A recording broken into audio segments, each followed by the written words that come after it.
Honourable Minister of Trade and Investment.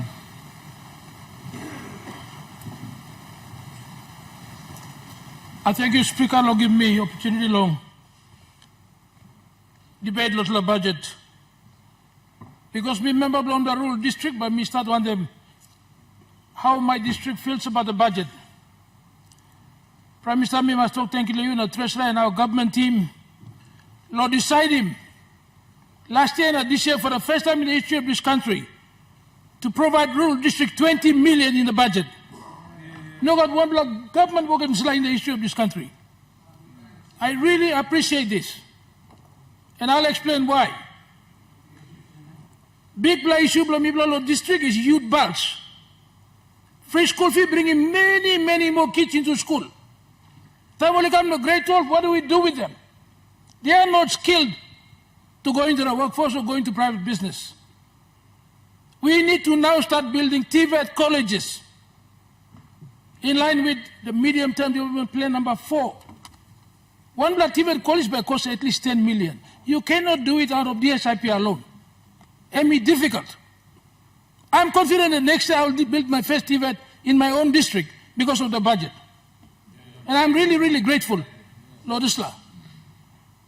All you all go spark, Kati man, drinks team, big play issue through. Law and order is, it won't be a problem, law and order, no got employment, no got future belong.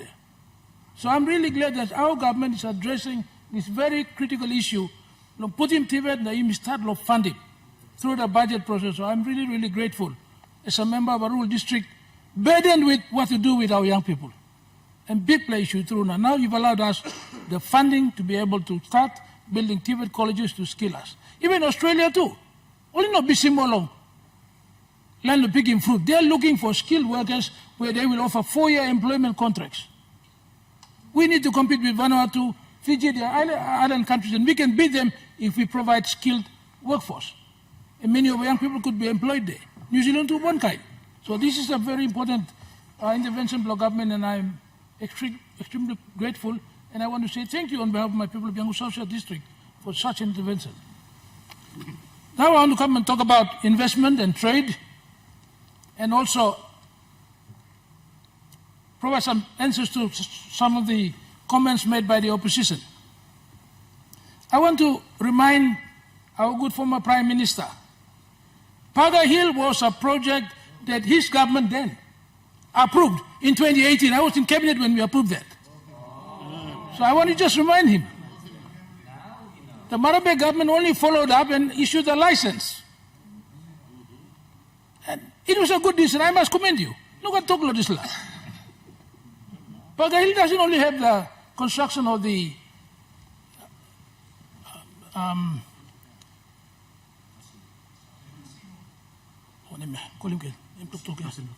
casino. Paga Hill has a 22-story building already, and another 3 more in a building board waiting to be approved.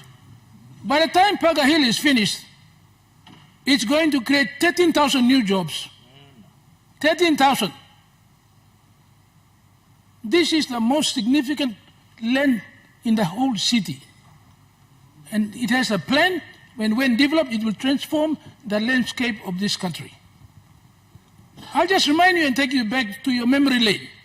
Your government also approved Hilton Hotel. And submission meet Karamkam.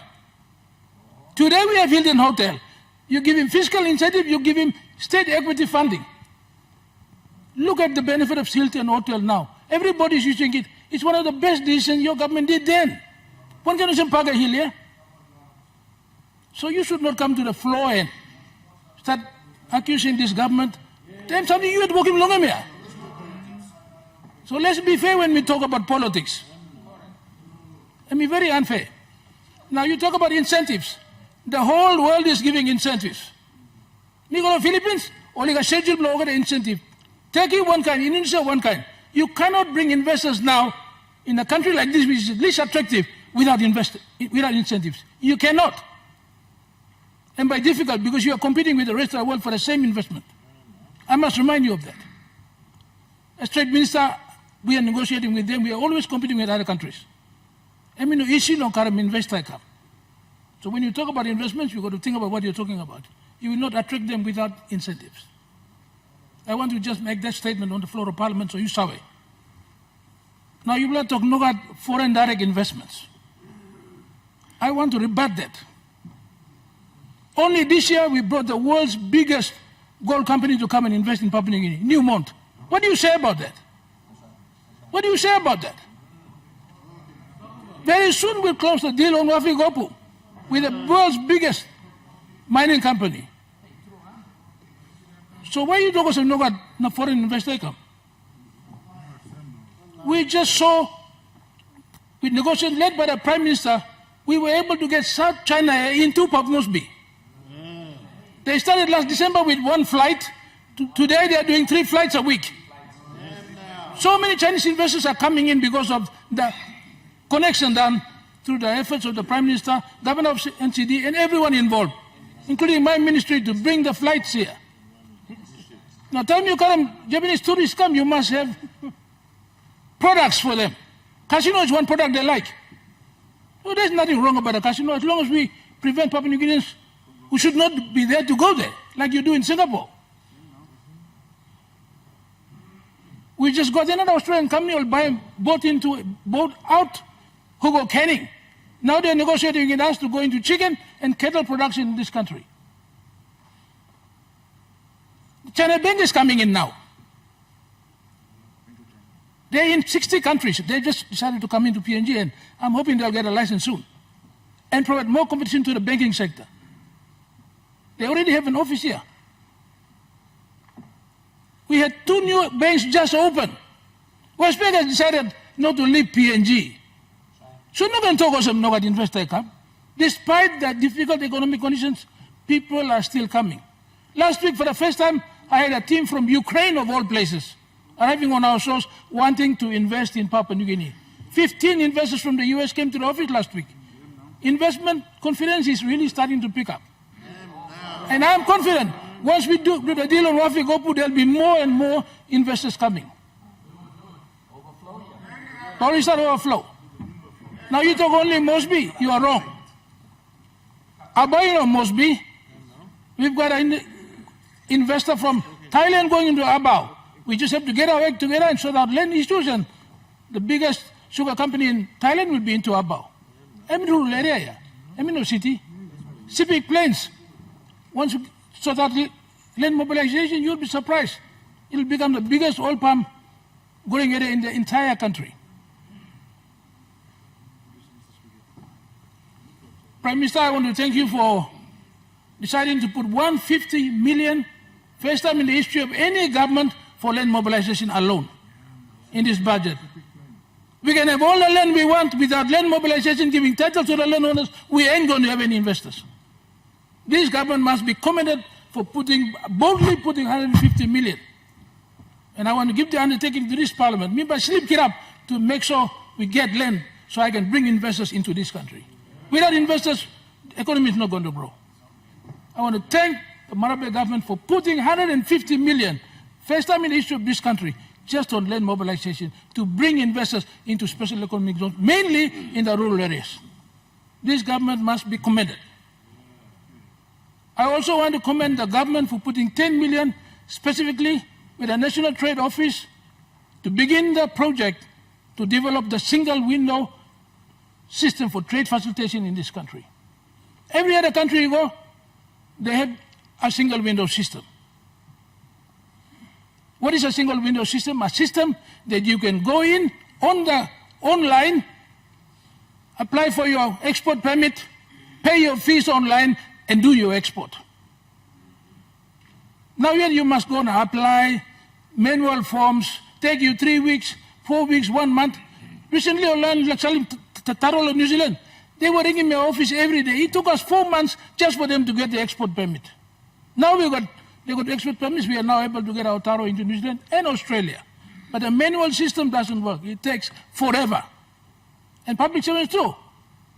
Always I cooperate and make mission exporters play me. They give them the runaround. We need to have an online system. And I thank the Marabe government for putting the first 10 million for us to start that project. We need to go online, real time, and to be competitive with the rest of the world. And without such funding, we will not do it. So thank you very much that is included in the budget for this year. I also want to thank the government for putting 2 million in the budget for this year, for next year, to do a study on a free trade agreement with Indonesia. That's the one. Our biggest opportunity is Indonesia in terms of trade and investment. We are about to close a deal with an Indonesian company for the first time in the history of this country to bring a 1.5 billion investment from Indonesia into PNG. Thanks to the effort of the PM, Deputy PM, we've now appointed a ministerial committee led by the Deputy PM. We are going to give priority to doing business with Indonesia. By next year, we'll have a trade commission appointed to be stationed in Jakarta. We are going to really focus on Indonesia. I thank the cabinet for also signing the agreements to start allowing trucks from Indonesia and cars to come to PNG and vice versa. We need to lock down the rules and get that going so we start to trade with Indonesia, who are very close to us, and it's taken us 50 years to get our act together and get that relationship going. Thank you very much to the Marabe government. Thank you for the funding. We are going to move it next year. So I want to say thank you for that. Will I finish, Lord Talk? Thank you, Lord Opposition. Thank you, Lord. Good blood debate. I want to just commend you. We've taken note of all your very good constructive debates, and we will work with you. We are a team, regardless. You must have here. I want to ask José Puka and other members of the opposition, we are ready to help you with your AZs and your programs to help you build your districts and provinces. Thank you, Mr. Speaker.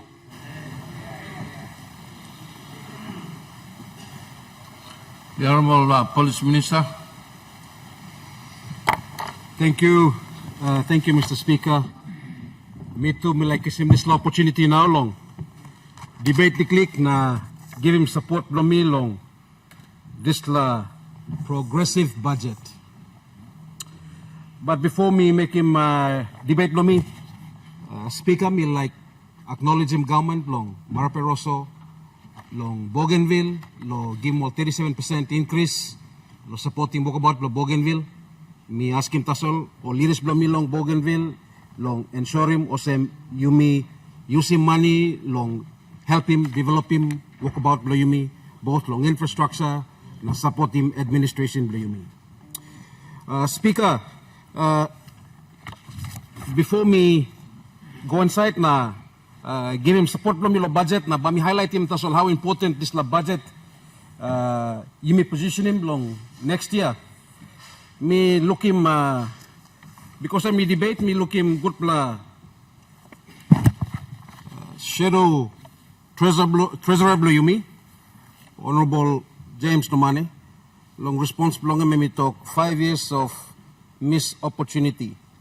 Na Mr. Speaker, me sa pilim hardly click time me sa call him shadow because timing sa using word shadow me feeling mo sa me mischievous. I think we must talk to some alternate treasurer because some alternate government. Mr. Speaker, me highlight him tasol before me go long talk blom. Me highlight him na me like rebutting one pla talk me make him. No page 5 blong him. Tamem to ko sem police ministry me pla kisim 1.4 billion since 2023. Inaptete. Me like to go sem first and foremost. To be the alternate treasurer, you have to be prudent and you have to ensure that you got your facts right. So if you add 569, 5629, 515, you'll actually get up to 1.8 and not 1.4. Shadow treasurer. This government is a responsible government, as our good, hard-working treasurer has highlighted. Police budget, me plano make him nothing, this la police budget. Let me talk, thank you, you highlight him, this la 23, 24, 25. Now this la money, me pla kisim. Suppose you think him first time, alternate treasurer and my leaders, when we took office, the Marape Rosso government took office, there was a study done by a professional service provider called Deloitte. And it highlighted the true cost of policing. And I want to say thank you to Honorable Kramer, you were part of it, thank you. And it highlighted the need for us to professionalize the force, and it will take 10 years for that. And it had figures that would highlight what we as a government need to be investing into policing in terms of infrastructure, personal emoluments, and the upkeep of our police force to get it to that level of policing in the country. So, me just highlighting Tasol, how this government has been responsive to the Deloitte's audit that pointed in the direction that this government now is taking.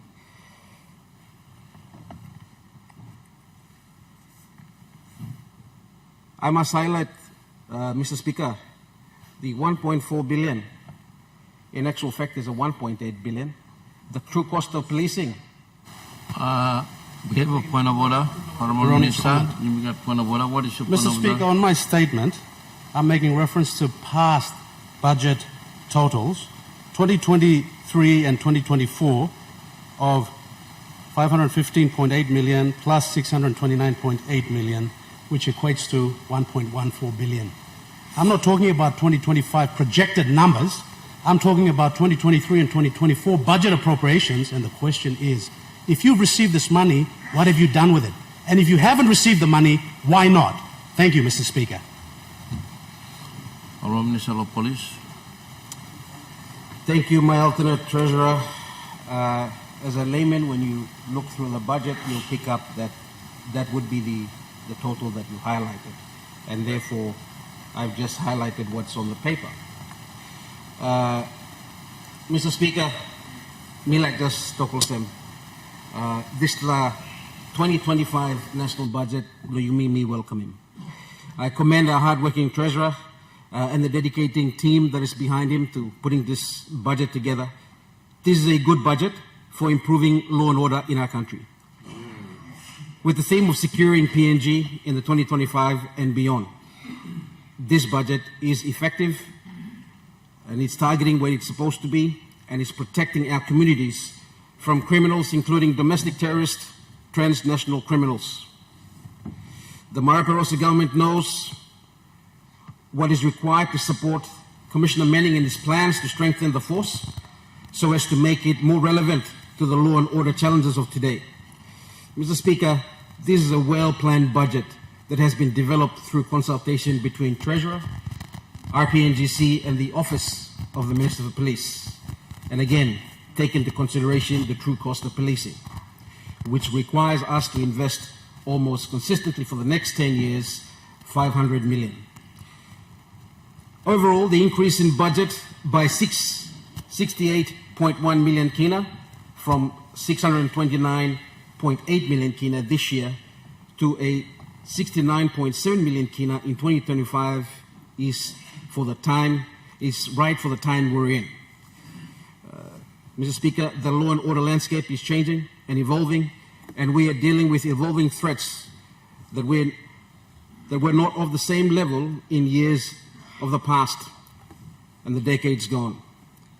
The emergence of the international criminal organizations engaging with domestic criminals, slipping across borders and using online platforms is a problem around the world.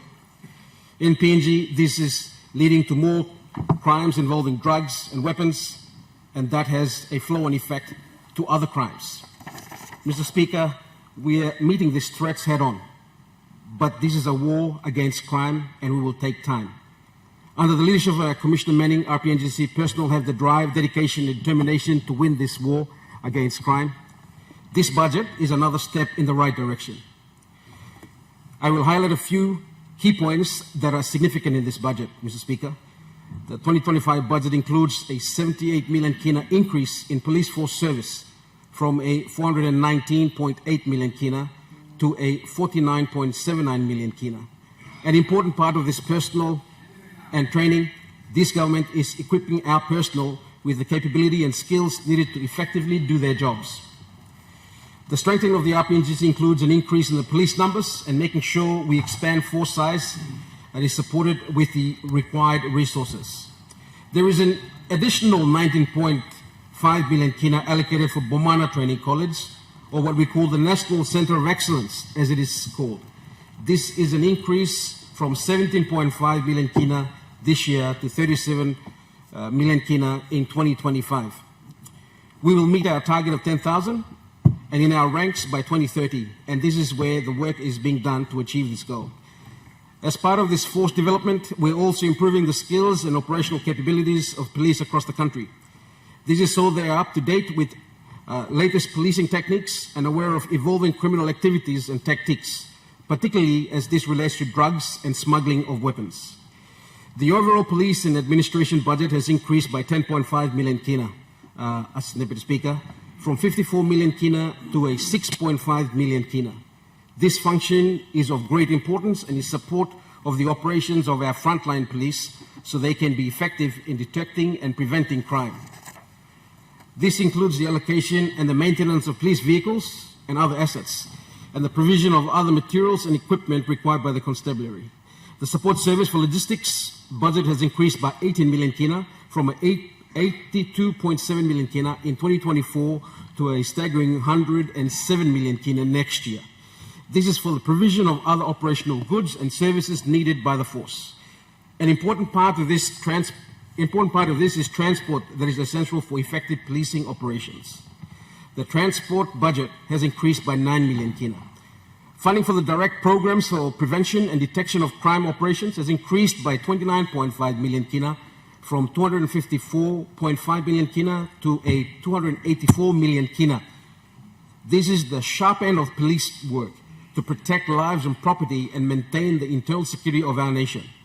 From investigations to arrest to prosecution, this is where challenges and risks to the personal safety of our police exist. In the 2025 budget, the Royal Papua New Guinea Constabulary is operationalizing the Kumul 23, Mr. Speaker, Assistant Speaker. This brings together an elite personnel who have special operations training and experience. The newly formed Joint Counterterrorism Task Force under the Counterterrorism Act will support the direction of this elite force to protect communities and bring to the fight to those who terrorize our communities. They will confront and, where required in tactical situations, neutralize and real immediate threats to safety of our most vulnerable. The government has allocated 20 million kina for the establishment for the first year of Kumul 23 operations.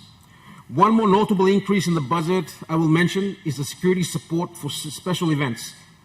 In the 2025 budget, we will celebrate 50 years of independence. Our police are now well experienced in planning and executing security operations for major events.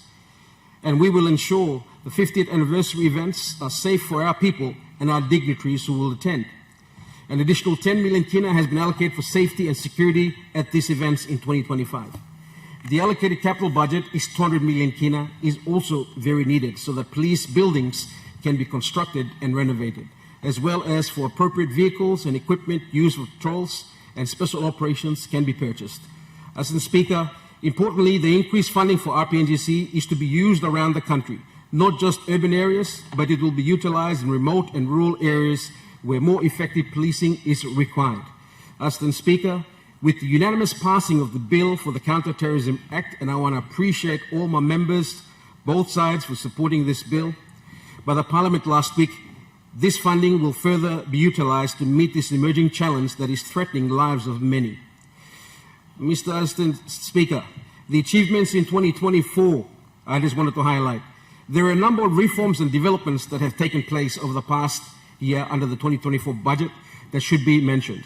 These key rebuilding, professionalism, and reform activities are part of the progress we are striving to make.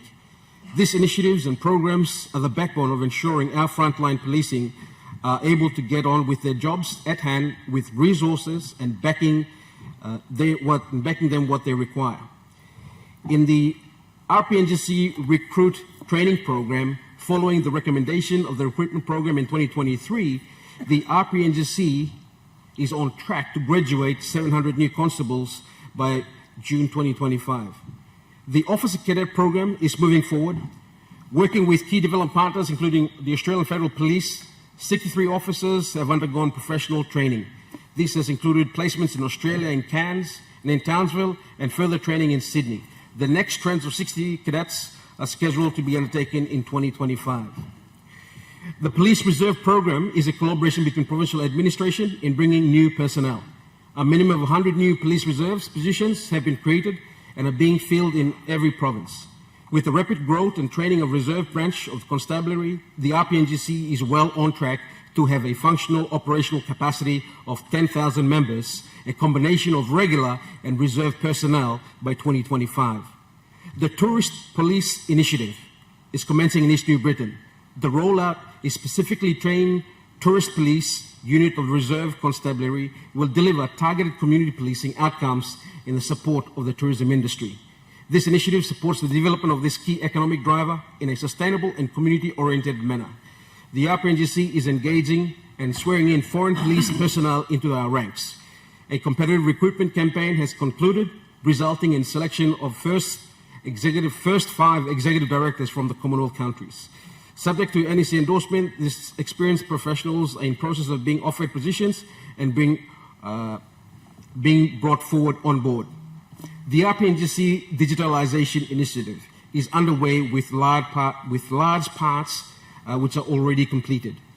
This includes the digitalization of internal affairs records and the design and rollout of the electronic occurrence book that is currently being trialing in Morocco. Other parts of this initiative are the digital transformation roadmap, the 2024 to 2030, and online policing clearance payment system. Digitalization programs that are scheduled for completion in the second quarter of 2025 include the AID case management system, ICT nationwide audit, the HR information system, and the digitalization of archives and police records. The police vehicle refleet continues, the program that has initiated in 2023. This is ensuring that police stations across the country have modern, fit-for-purpose police vehicles. This program is reducing legacy organizational reliance upon unsustainable hire car arrangements. This year alone, this program has removed all hire cars from Mount Hagen Policing Command. I commend this command on maximizing the outcomes of this program and plotting a sustainable course forward.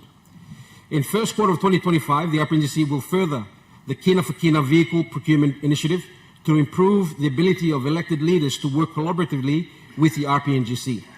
The RPNGC will work with stakeholders to ensure that Kina for Kina investments are programmed to align with upstream manufacturer and supply capacity limitations.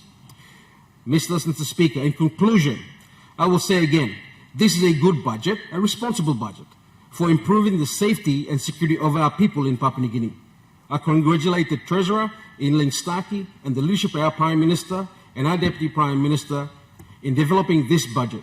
It has been a challenge in an evolving global economic and security environment that impacts on our country. But our government's leadership is meeting that challenge. And this budget is a testament to these efforts and an ongoing commitment to Papua New Guinea. Thank you, Assistant Speaker. On behalf of my family, my people of Bougainville, I wish the House, this Honourable House, a blessed Merry Christmas and a prosperous anniversary of 50 years of Papua New Guinea. Thank you. Please state on enterprise, Minister. Thank you, Mr. Acting Speaker. On behalf of the people I represent from Mount Hagen and the party that I represent, and of course the ministry that I am responsible for, I rise to support our very hard-working treasurer, the Honourable Ian Listaki, in the 2025 national budget is presented. Mr. Acting Speaker, as you all know, the ability of any government and any Prime Minister of a country such as ours to present a meaningful and a genuine budget and to make it work reflects on the people that we serve. In our country, Mr. Acting Speaker, it's quite a very, very difficult country to manage and run, especially with the attitudes of our people.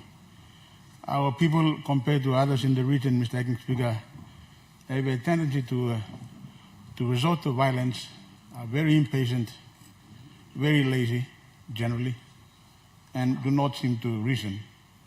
And, Mr. Acting Speaker, may I point out that if our people were law-abiding, most of the money that we have, our scarce resources that we have, would not have been allocated to the ministry which the gentleman who has just gone before has spoken to us about.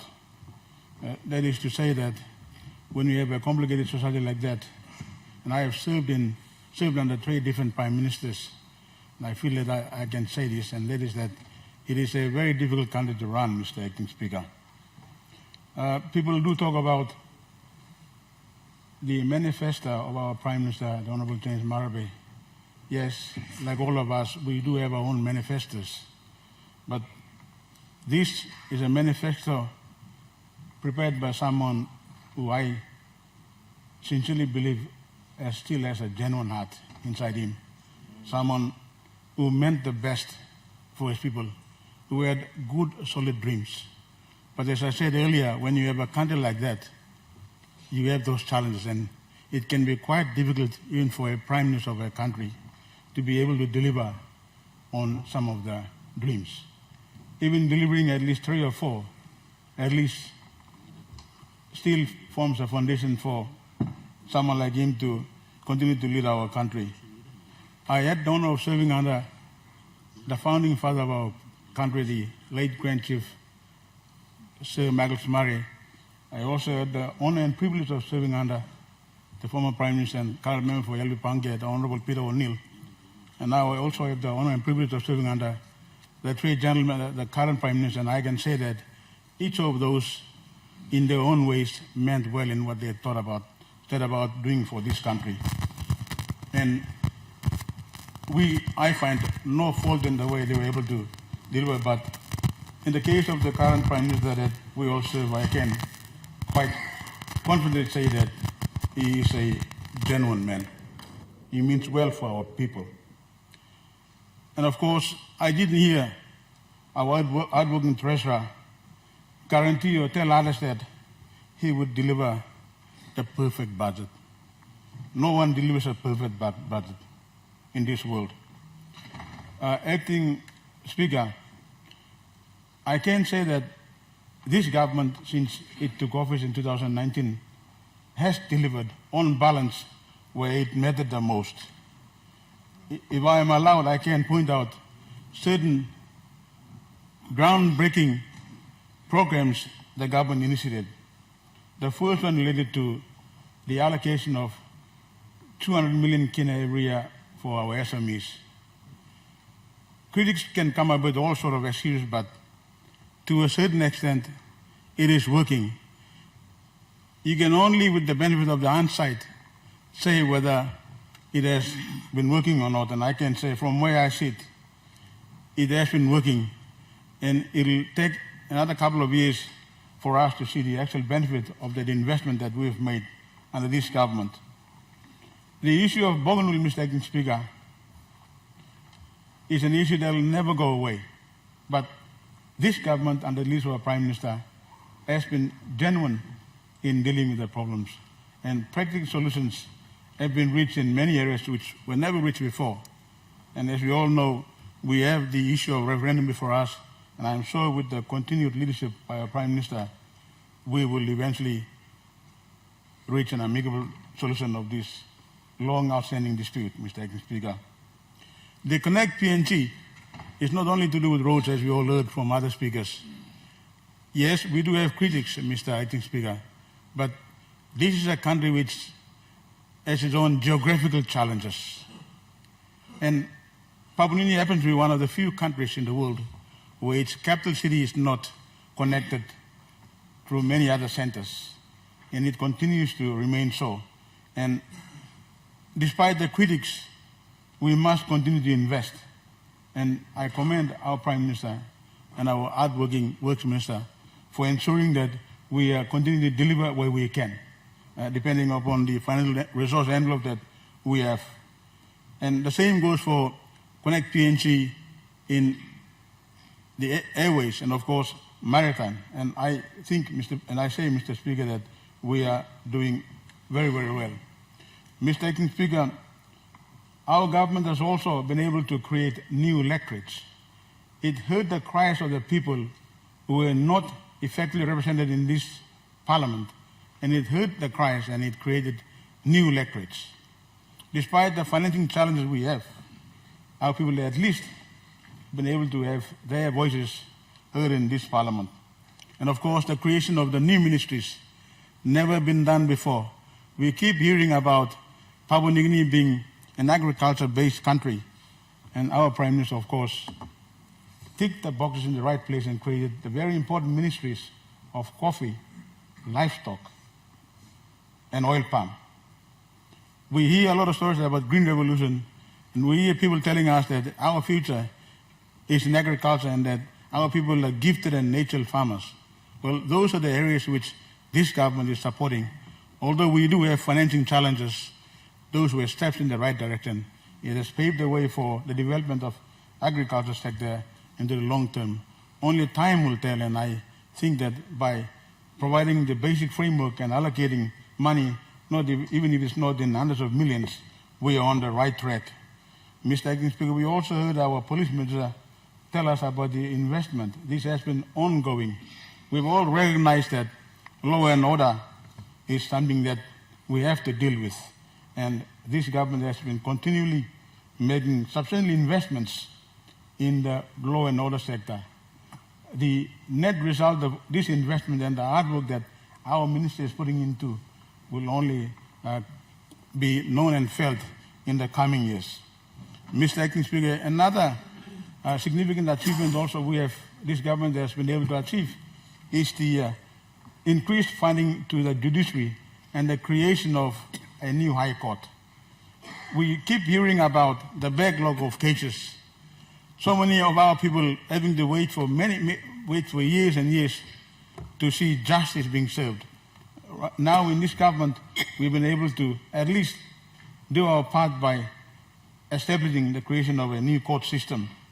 And of course, we've also witnessed the entering into arrangements with other countries in relation to the important area of defense relationship. Again, the benefits of those sort of investments will be felt very soon. And Mr. Acting Speaker, where I come from, I am always thankful to the government for allocating the DSIP funding. We all do not realize that we are only entitled constitutional grants of DSG of 500,000 kina. That the Prime Minister and his government is able to continue to allocate at least a minimum of 10 million kina is something that we all should be thankful for. And I commend this government for continuing to allocate funding for these important programs. Mr. Acting Speaker, back to the ministry that I am responsible for, we keep hearing about the government being forced to bail out underperforming, incompetent, non-profitable SOEs. That is true. But most of us, Mr. Acting Speaker, dare I say, do not realize that those SOEs, whilst being expected to provide a return on investment because of the nature of this country, are still expected by our government to continue to perform social community service obligation projects, some areas which are not profitable, and yet they carry them in their books, although there have been no tariff increases since this government took office. That is a sign of a responsible government, Mr. Acting Speaker. Over the years since 2019, right up to this year, the SOEs have received a combined amount of at least a minimum of 400 million kina over the years. Those allocations have been well spent, may I say. I am aware of the critics and people who always criticize us, but those monies have been well spent, I say. In the case of PNG Power, most of you will realize that right now, at least for Port Moresby, we have enough energy. All we need to do now is to fix the 30 to 40 years old transmission networks, the substations, and the metering systems, for instance. Especially in this budget, the government allocated a sum of 211 million kina to go into the specific areas that needed to be fixed, and we still have 60 million kina that is still left. We are still waiting for foreign exchange clearance to be given so that all the equipment that is needed for PNG Power will be bought and then brought back. And you will soon see a much improved PNG Power providing services in the capital city. And again, also, that has also been supported by the government's allocation of 110 million kina for the Edevo Power Project, which I will come to later. In the case of water PNG, again, for example, for the Mount Eriyama water treatment plant, Mr. Speaker, that treatment plant was established in 1964 when the population of Port Moresby was only 300,000 people. We now have a population of 1 million people, and that needs to be fixed. And again, I want to thank this government for recognizing the importance of water delivery service in the city and allocating funding. In the case of the National Development Bank, as you all will be aware, for the first time in so many, many years, the government provided substantial funding of 180 million kina to the NDB. And as I speak, Mr. Speaker, NDB will soon declare a profit. And even as I speak, there is still an amount of 40 million kina which is yet to be disbursed to the customers. This, Mr. Speaker, is not a government of only sending or assisting cronies with soft loans. This is a government that has decided to turn the books, turn everything around, and make sure that this money, which is meant for the small business people, correctly goes to people who meet the requirements, the minimum requirements. So the days of providing soft loans to cronies and writing them off, Mr. Speaker, are over.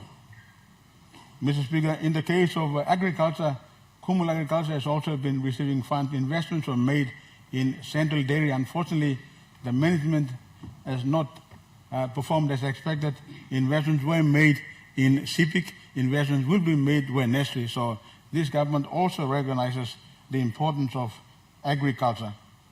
Mr. Speaker, if I may also turn to the Edebu project, which I mentioned earlier, this was supported by government to a tune of at least 100 million kina to pay, especially for the transmission towers and transmission lines from Edebu to Port Moresby, which now provides 54 megawatts of power at a cheaper rate of 42 toya per kilowatt hour, unlike the very expensive POSCO arrangement that was reached in the previous government in Leh. So we expect that PNG power will improve in the near future. In relation to the any Guinea refleeting program, I must correct some people, and that is that the government is not expected to provide billions and billions of dollars. All the government is expected is to provide a guarantee, and Guinea will be able to repay the loans. With the purchase, this government has approved the purchase of 11 new Airbus planes, which will replace the out-of-date and out-of-production F-70s and F-100s. Those planes will be efficient, fuel efficient, and will enable Guinea to make a profit. And the idea and the rationale behind this is that this government wants to see the cost of airline tickets being reduced when this company turns the corner and makes a profit. Based upon the analysis and calculations, we are confident that Guinea will be able to repay that loan, and then at the same time will make a profit and will then help reduce the cost of airline tickets in this country. We have not borrowed billions yet. This is a responsible government. This government will only be expected to issue a guarantee next year. And once this happens, Mr. Speaker, we will see the arrival of the new planes towards the end of next year. But I can also acknowledge and commend our Prime Minister for his support in enabling Guinea to purchase the first Q400, which arrived recently, and it's continuing to now serve some of the areas in our country. Mr. Speaker, also the government has recognized that there are still many areas out there. Many of our people are unbanked. Despite the success of Bank of South Pacific, Mr. Speaker, I must emphasize that we do not own BSP 100%. It is a company that is owned majority by foreign interests. It just happens that KCH happens to be the single largest shareholder, but the bulk of the shares are held by foreign investors. And unfortunately, although the bank has been profitable, many of our people are still unbanked. We as a government have a responsibility to ensure that those unbanked people are reached. And that is why this government has approved the establishment of a new bank which will soon be launched. We are just waiting for the Bank of Papua New Guinea to issue the approval in principle, and before Christmas or hopefully early next year, we will launch this new bank. That bank will utilize some of the space and existing facilities owned by its shareholder, which is the National Development Bank. Mr. Acting Speaker, in relation to PNG Power, we have received so many complaints about its performance. I admit that, yes, it is a company that is still struggling, but with the consistent support and injection of capital by this government, we are beginning to see results. Apart from the sea centers which do not make any money, and we are still required to provide assistance, Port Moresby, Lae, Hagen, and Kokoba will soon see improved performance from this company early next year. This government, Mr. Speaker, is not about conducting a fire sale of all of our SOEs. The temptation for all of us is to adopt the easy way out and to sell them at fire sale prices without making any attempt, a meaningful attempt, to rehabilitate them. This government is about rehabilitating them. Even though it is painful and we are subject to so many complaints, we are still biting the bullet and we are still investing. And eventually, when we feel that we have at least rehabilitated those companies to such a point where the timing is right for us to sell it, we will sell it, but at a price, a good price for us. And we know very well that even if we were to conduct a fire sale of these very important strategic assets, who provide essential services like water, power, most of our people will not be able to buy shares. Eventually, if we sell them in the name of privatization, we will then stand up and regret selling them and eventually seeing those companies ending up in the hands of foreign investors.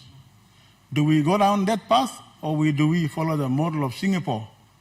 Stay away from political interference and let them run. Train our people in the long term.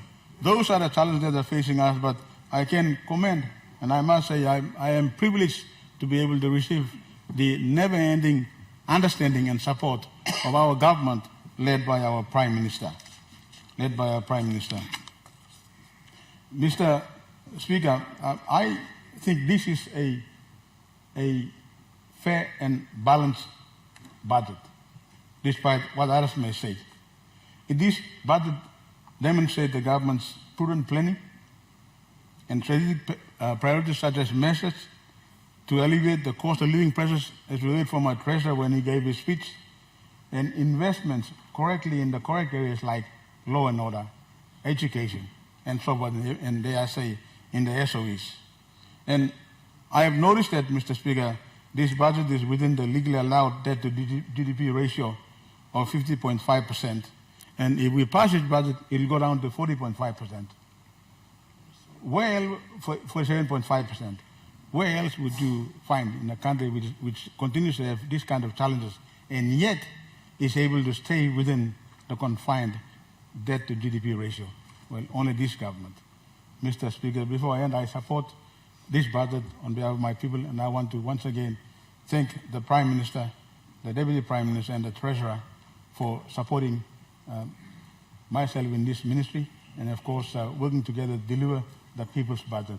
May God bless all of us. Thank you. Honorable Deputy Prime Minister. Thank you, Mr. Speaker, for giving me time to participate. I think on both sides of the House in this debate for the budget, we have listened to many very, very good debates on both sides of the House. And we take note of them all, especially from the opposition side, on many issues raised, and it is noted, and for government to take advice on moving forward. The budget for next year is securing Papua New Guinea 2025, moving forward onwards. You can see the main focus of it, like a lot of our ministers, a lot of our esteemed members have debated already. A lot of the ministers have pointed out a lot of the issues and the rectifications are necessary.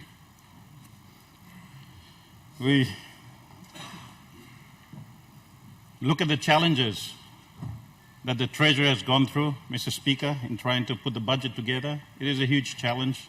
We have a lot of challenges that this country is facing, and those challenges are huge, but not insurmountable.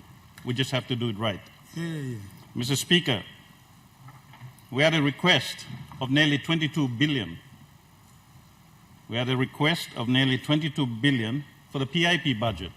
We only have 10 billion to allocate throughout the whole country. The 22 billion, we cannot be able to support everyone or give everyone what they have asked for. But we have looked at the important issues, taking into account things like law and order, Mr. Speaker, which take a sizable amount of our resources and is one of the main fundamentals that we need to fix.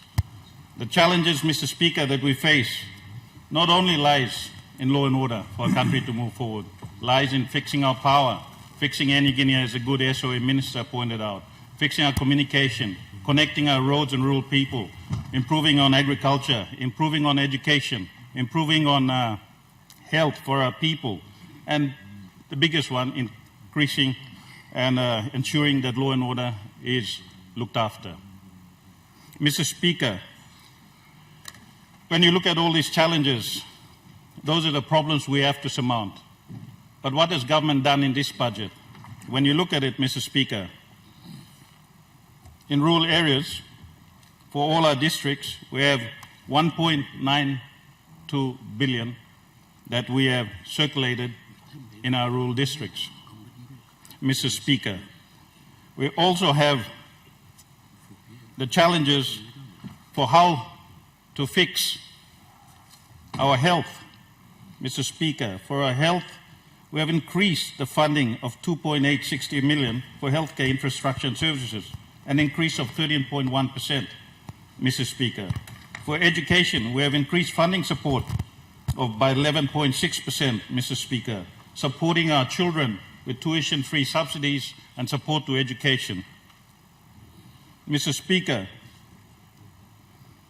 looking at improving our law and order sector, we have increased funding for our law and order sector, not just for police only, Mr. Speaker, but we have increased also for the police, defence force, and our judiciary. When we look at the judiciary, they have got a major increase, Mr. Speaker. For police, they have got a major increase. For defence, they have an increase. A lot of people have said about the police budget that has increased, but we must not forget that for per year, those police budget, an average of 70% is on personal emoluments and goods and services. The PIP increase for about 200 million is aimed at improving the infrastructure and capability of the force. And as the police minister aptly pointed out and explained, I think Parliament, I will not elaborate into that, but Parliament has already been appraised of that. Mr. Speaker, when you look at supporting our people, the good treasurer has given us, looking at the minimum wages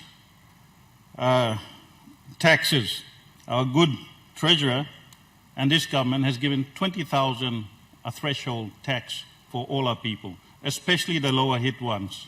That is approximately 700 kina per fortnight that our average people will not pay taxes on. That should be commended for our people. We have also, in this budget, taken away GST on non-tax household items such as rice, chicken, tin meat, tin fish, and other items, Mr. Speaker. We have also looked at first home owners, Mr. Speaker, and the first home owners, we have increased it from 400,000 kina of stamp duty exemption to now 700,000 kina. So you can be able to buy a home up to 700,000 kina without paying stamp duty, Mr. Speaker. When you look at it, Mr. Speaker, you look at what the Transport Minister pointed out. We have continued to support transport in improving more jetties, shipping, airports, as pointed out earlier by the Transport Minister. And it is Connect PNG, but not only on the roads, it is Connect PNG on our wharves, on our airports, on our jetties, etc., etc. For Department of Works, the Connect PNG program has received a lot of criticism, Mr. Speaker. But I should also like to point out that some of these Connect PNG programs that impact on our people in remote telephone, people who have not seen a vehicle or road in the last 40 years, I think they too deserve a road. I think they too deserve services. Looking at remote Miniamia, where people used to sleep 3 days on the road going to Miniamia, now they can do it in 8 hours, Mr. Speaker. Those are some of the benefits of the Connect PNG program. Looking at the people of Finchafen, people 2 hours only away from Leh by banana boat. Now the Connect PNG program is reaching towards them to ensure that these people also are able to get and access services. Those are the benefits of the Connect PNG program. Looking at the Najab 4-lane between the Yalu Bridge and Najab, heading towards the second biggest city in Papua New Guinea, we now have appropriated 400 million kina, and that program has been ongoing and will now see the completion of a 4-lane road between the Najab Airport and the Yalu Bridge, with the replacement of the Yalu Bridge also. Those are impacts, Mr. Speaker, of the Connect PNG program. Mr. Speaker, when you look at Bougainville, we have ensured that Bougainville gets its fair share of funding, and that has continued to increase, Mr. Speaker. When you look at the complaints back to SOE, you look at the complaints on power, you look at the complaints on Air Niugini, you look at the complaints on other things that comes under the good SOE minister. We have listened to those complaints, Mr. Speaker. Now we are refleeting our complete airline. That should be commended. We should be commended for giving a safer, better, more efficient aircraft and services to our people. And that should be commended, Mr. Speaker. For the power problems, we have as government supported SOE to ensure that the power problems will not be fixed overnight, but they will continue to be addressed, and hopefully we'll be fixing it in the near future. Mr. Speaker, for land reform and housing, land reforms, we have appropriated 150 million kina, and as a couple of speakers pointed out, it is a very important area that we need to fund. We need to free up land for economic prosperity. That is a very key initiative of this government. And as a good trade minister pointed out, we'll be working in consultation, working in cohesion with our good member for Abau, with the members for the CPIC Plains, and with other members in Western Province to ensure that we free up huge tracts of land that can ensure economic development for our people. Next year, oil palm, which is one of our biggest foreign investment, exports and imports for revenue, oil palm will get a major boost in working in consultation with our oil palm ministry to ensure that we open up tracks for development for the oil palm industry. And similar to Abau, where we will be looking at working with the good member for Abau to open up the sugar plantations at Cocoa Lands, which was pointed out. I would like to assure the good member for Abau that we'll be looking at working with that. Also looking at our cities, Mr. Speaker, and our towns, we have a huge influx of urban drift. A lot of our people are now living in settlements, and that is why the land reform programs and the budget for the land reform programs is not only about agricultural development, it is also about building proper suburbs for our people. We have partnered with NCDC, and you can see last week, Friday, when the good member for Moresby Northeast opened up his very important suburb that I looked at it. It comprises of a police station, 300 allotments. It comprises of a new hospital being built, all in partnership and supported by the Lands Department, working in cohesion, supporting the good member for Northeast, that allocated 5 million kina towards that to ensure that people have roofs over their heads and there's proper subdivision and development in the districts. Mr. Speaker, I will not go into too much detail as a lot of good ministers before me have all pointed out. But I can assure both sides of the House that despite differences of opinions and where we sit, let us work together for the next 4 to 5 years to ensure that we do development for the sake of our people. Mr. Speaker, with that, I would like to thank both sides of the House on the continued support for our government and in the continued strive for improvement for our people in Papua New Guinea. And I would like to wish you all a Merry Christmas, a Happy New Year, and I would like to thank the good treasurer and commend him on the budget for this year. Thank you very much, Mr. Speaker. The Honourable Opposition Leader. Thank you, Mr. Speaker. Me too, me like Sanap, providing legal debate from the opposition leaders' desk. Nasapatim, all opposition leaders who debated before me. For the first time, Mr. Speaker, for the first time, I look at the budget speech, the booklet that was provided by the Honourable Treasurer, and I see the Parliament House right before it. The last 4 budgets, if I can recall clearly, we had the island of Limus right there. Today we see that this budget is the people's budget because you're looking picks up the Parliament stuff there. Mr. Speaker,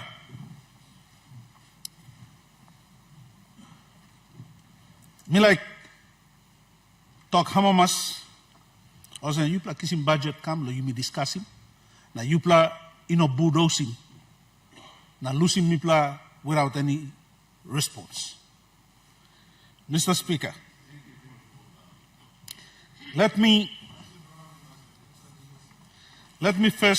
firstly thank this Honourable House for giving me the opportunity to respond to the government's 2025 money plan. In the spirit of democracy and the Constitution, we must be able to debate important legislation for the ultimate benefit of our people who have mandated us to be their voices in this House. Mr. Speaker, given this is my first budget reply as the leader of His Majesty's loyal opposition, I give thanks to my fellow opposition leaders for their confidence in my leadership and the privilege they have bestowed upon the people of Kiruna good enough. I could not be prouder enough to serve amongst a group of selfless and people-driven leaders who have genuine concern for Papua New Guinea and her people. Our opposition speakers, Mr. Speaker, have eloquently covered the budget rebuttals. In our response, led by the Deputy Opposition Leader, who is the Shadow Minister for Treasury and Finance, let me thank all opposition leaders for the responses that they provided to this House. Mr. Speaker, tok blow house man must stop us and tok blow house man. Yeah, no. Plenty time you misana plo here, mi pla opposition rebut, come back lo you pla throw my come back lo you me. na this grudges, you may lose him inside this house, you may carry him go out, now it causes problem for our people. And Tasole, today, the member for Kairuku Hiri Koyari, has placed his grievance right before us here today. You may not can carry him, houseman talk, now you may carry him go outside, now you may cause him, affect him, or people blame me, Mr. Speaker. Mr. Speaker, Napla, me like Sanap one time, deputy opposition leader. Sorry, one time deputy speaker. Na talk osam. Budget blow parliament milukim, you play inclusive and good play. One kind of some budget blow judiciary. However, Mr. Speaker, may I ask the Prime Minister and the Treasurer that somewhere in the system, the Treasury system, you must allow that when it comes to quarterly budgets for these two important institutions, House Blow government, you must allow him things to happen systematically. You know, blow speaker come lo house of this la house na sidan lo say blame na talk osem parliament no got money. Na mi blow pushing mi behind time, but me talk lo budget blow opposition as well, Mr. Speaker. Mr. Speaker, I acknowledge the 2025 budget presented by the Treasurer, Honorable Ian Linstaki, and take note that this is another milestone for his tenure as Treasurer.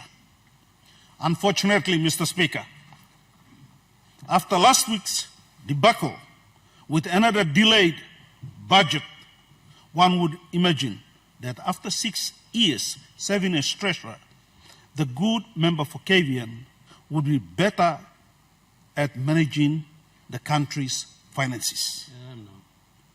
I totally agree with the Chairman for budgets and estimates with regards to the Constitution. With regards to consultation with the committee. You know, one thing that surprises me, and it really got me on my nerves during the Budget Estimates Committee meeting, is the absence of national planning officers to present their report to the committee. And this is not the first time it has happened. This is the second time. Last year they failed to present it, and again this year. So how can the committee scrutinize the PIP budget?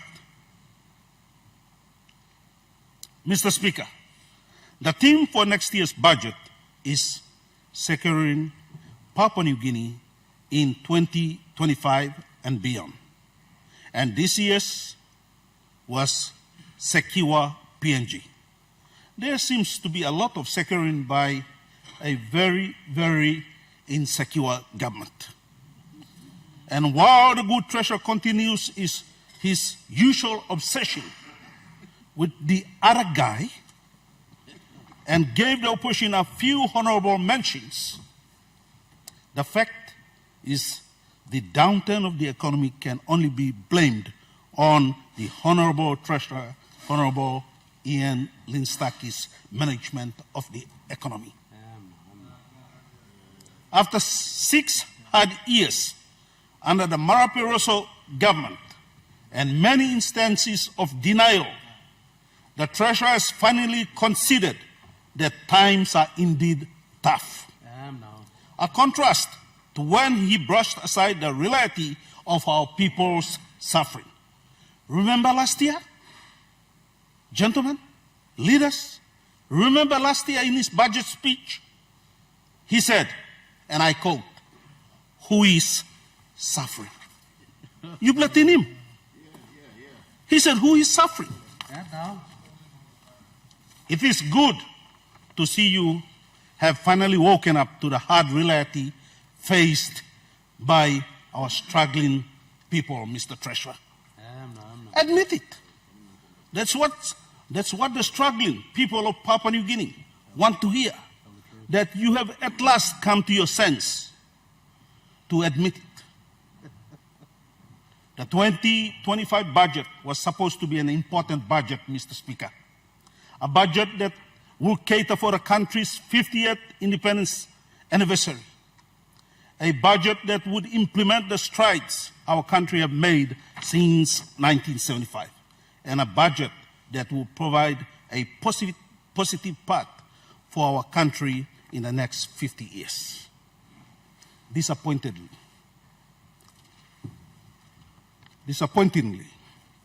the budget does the opposite, Mr. Speaker.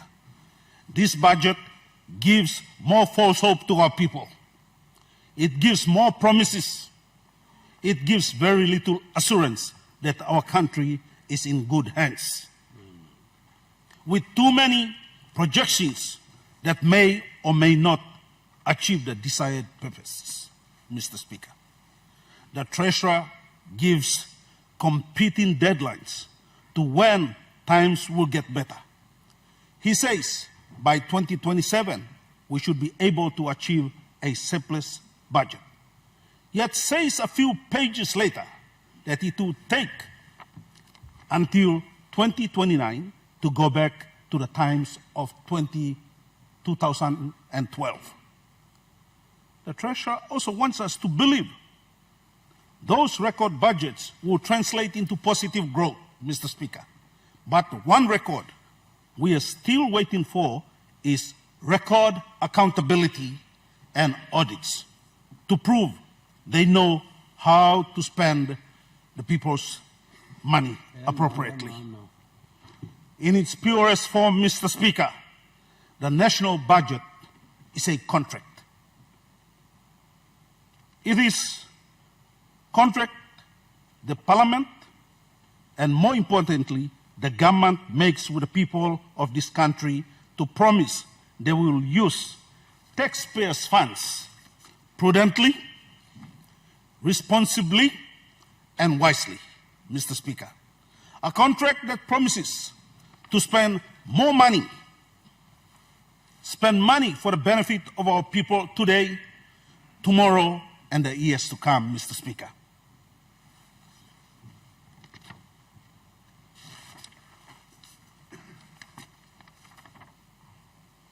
Mr. Speaker,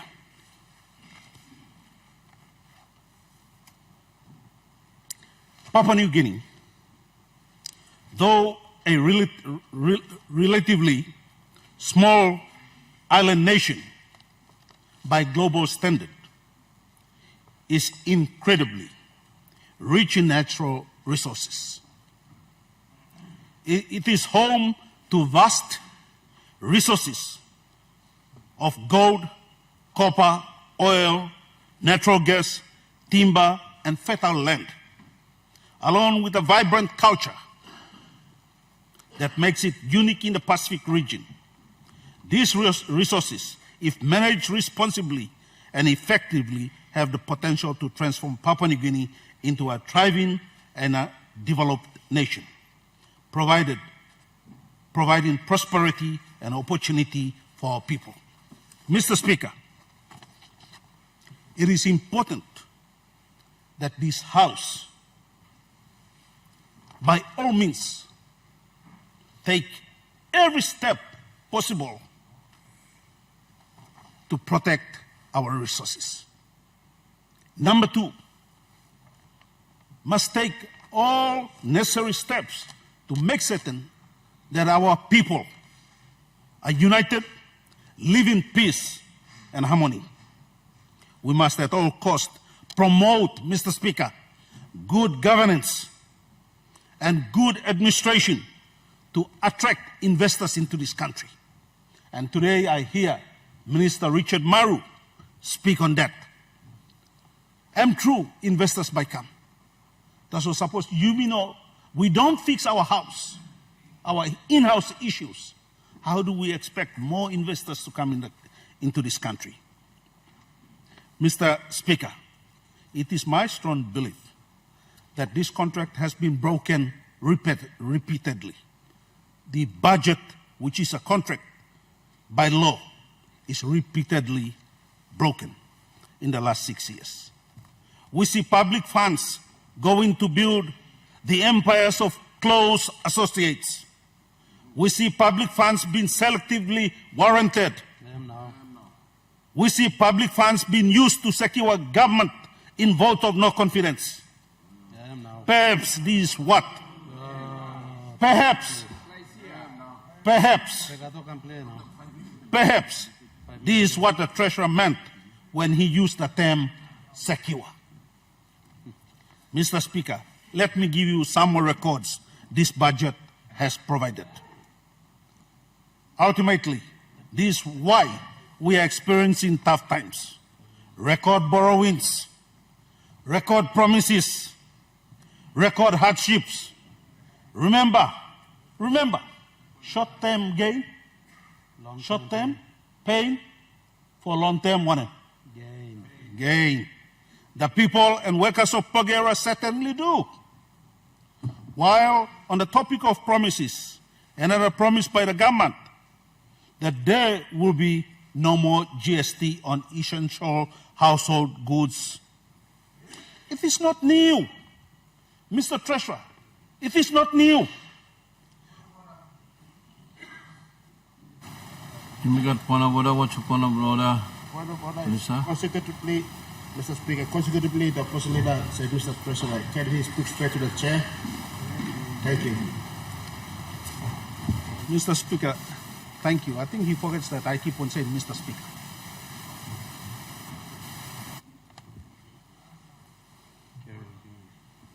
I got disturbed. Where did I stop? Mr. Speaker, let me give you some more records this budget has provided. Okay? I'm reading Minister, so me repeating because I'm disturbing me. Ultimately, this is why we are experiencing tough times. Record borrowings, record promises, record hardship. Remember the term pain? The people and the workers of Pogera certainly do. While on the topic of promises, another promise by the government that there will be no more GST on essential household goods is not new, Mr. Speaker. Let me remind the Treasurer, in your 2022 supplementary budget, you actually promised and announced no GST on exactly the same goods. But nothing happened in the last 2 years. This is recorded in the papers you presented and the handset. Just go back and see the handset. It's there. That's why the opposition won't hold our breath, given that it is work in progress. From now until July the 1st, 2025, we must all be frank with our people that the times ahead will not be any better. And if this does get implemented, it is a tax break for only a couple of months. Because it will be implemented in July, Mr. Speaker. And the next budget will be in November. So it takes only 3 months to implement. And I hope the Treasurer won't come here and go back and retract and go back to taxing these essential goods again. Mr. Speaker, the downfall of the economy can be directly placed on the government's self-centered belief that they are experts in negotiation. Sadly, this false belief has led to many negotiations being stalled, and in turn, stalling our growth. We need these resource projects to come online as soon as possible.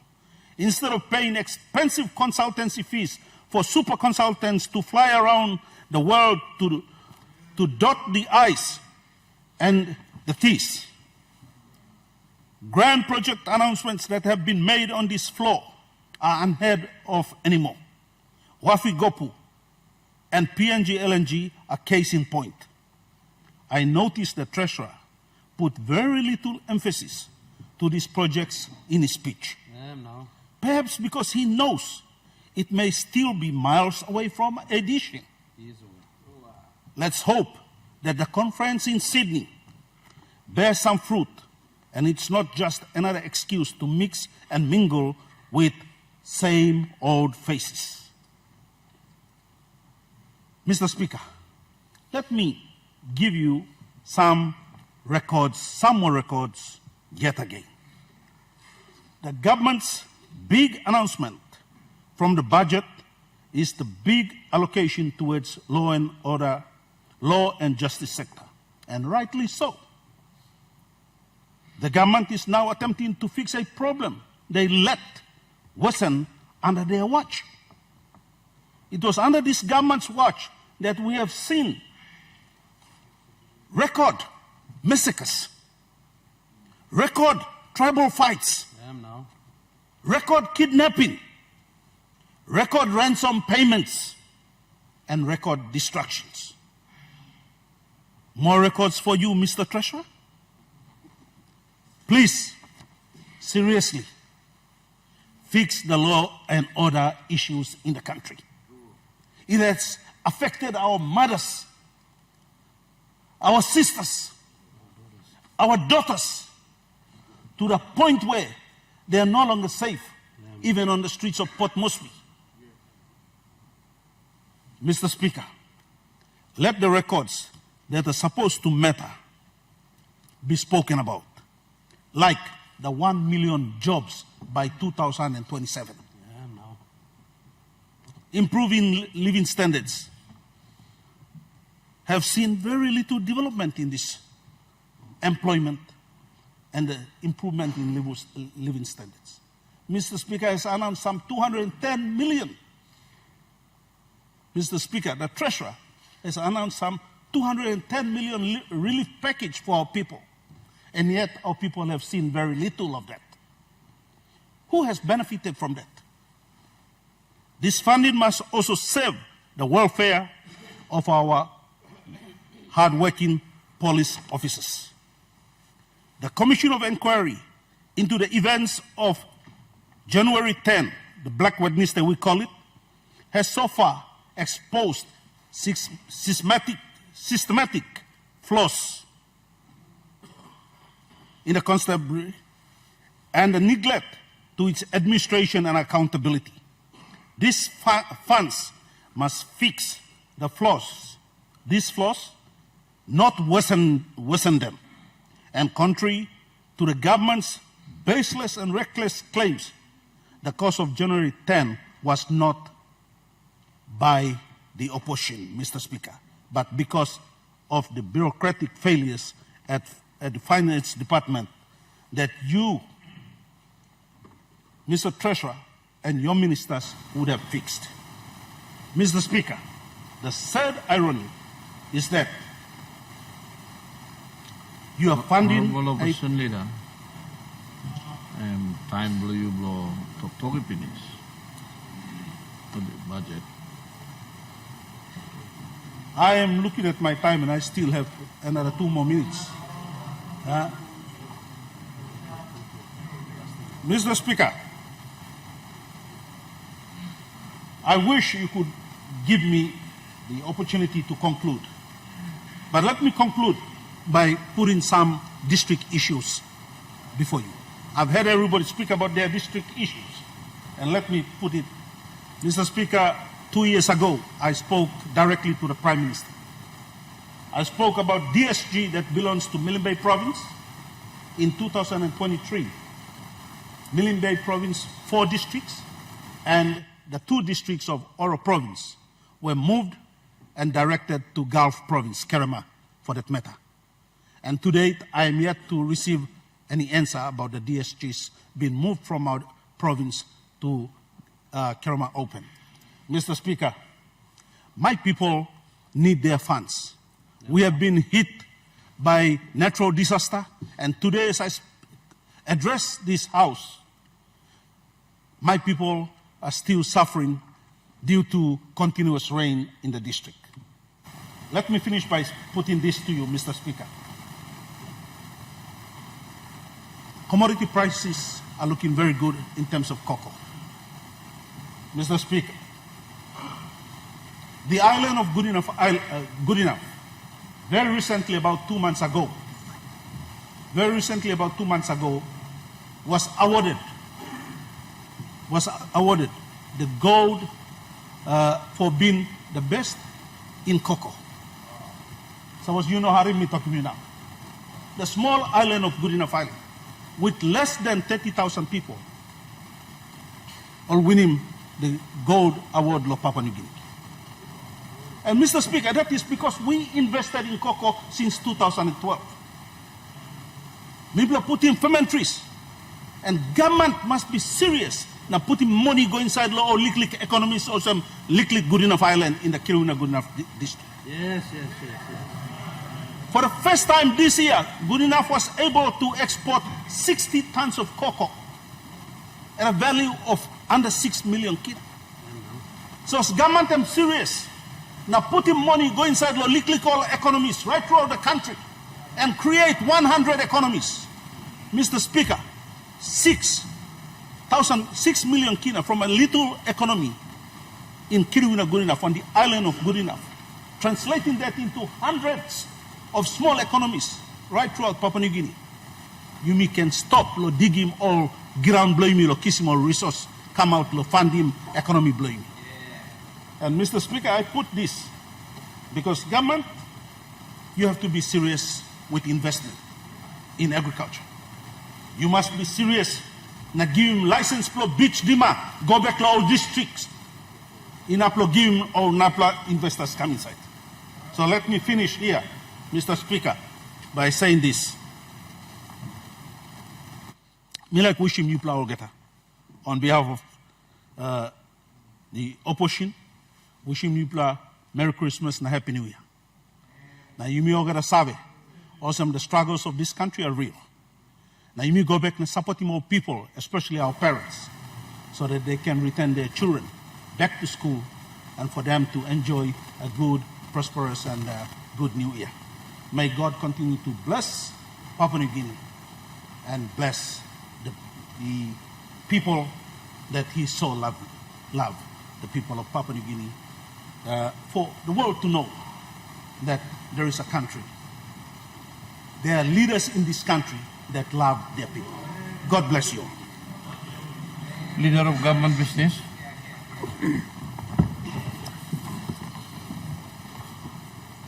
Mr. Speaker, I ask leave of Parliament to move a motion without notice. Is leave granted?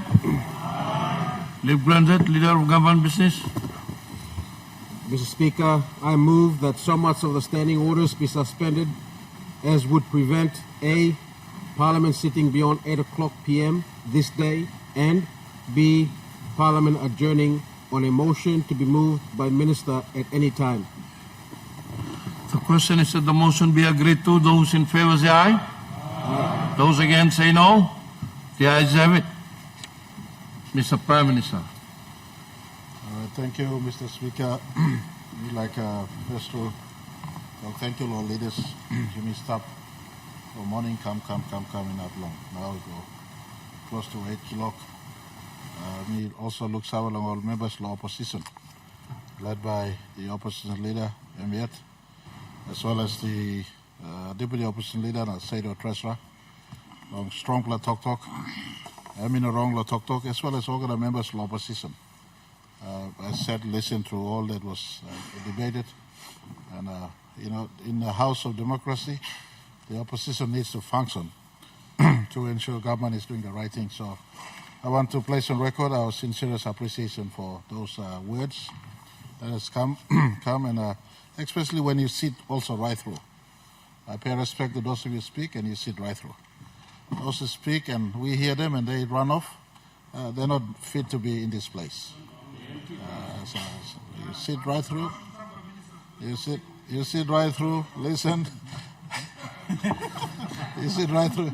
You know, it's a statement on the floor. It's a statement on the floor. It doesn't go to only one person or it's a statement of principle on the floor. This is a House of Leaders. We congregate to speak on matters that are important. There is no matter more important than the money plan of the country. And the money plan of the country is like all of us coming, sitting, where the parent is now trying to share a little bit of the food or the resource for us to take back to all parts of our country, to all sectors, for us to get work. So I want to appreciate all comments that has been expressed earlier. And I want to sincerely apologize to other leaders who wanted to speak, but time forbade, and they were not given an opportunity. Mr. Speaker, in respect to the length of time we all sat through, and the Treasurer's got to go through with the business of retiring what he has to do today, I would move that the full text of my speech be incorporated into the handset, so it becomes part of the record, especially at the time when our nation is facing 50 years of our independence next year, and our preparation to usher in that 50th conversation. Mr. Speaker, I would want to move that my speech be incorporated into the handset. But I just want to speak on some principles. I want to give assurance to every one of you. As we stand here today, or in fact 3 days ago, was that our revenue was performing at 86% collection for 2024, and our expenditure is running at 83% for 2024. We're still 3 weeks before our financial year lapses on the 31st of December, and so I want to give full assurance to the House. Treasurer's got track record behind him in as far as budget delivery is concerned. If I were to speak on his numbers, you would think that I'm just self-promoting him. All the good sides, you could give kudos to him. All the bad sides, you pass all the blame to me. I am big enough to take all the blames on the downside of our government, but in any case, final budget outcomes 2019, final budget outcomes 2020, final budget outcomes 2021, 22, 23, all reveals our track record of delivering on commitments made to our people. And I note that some commitments may have been misfired or not honored.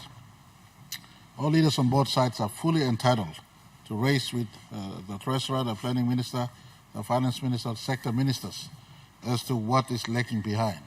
We're running our budgets not just in a one-year budget allocation space. Most of our programs, Mr. Speaker, are multi-year programs.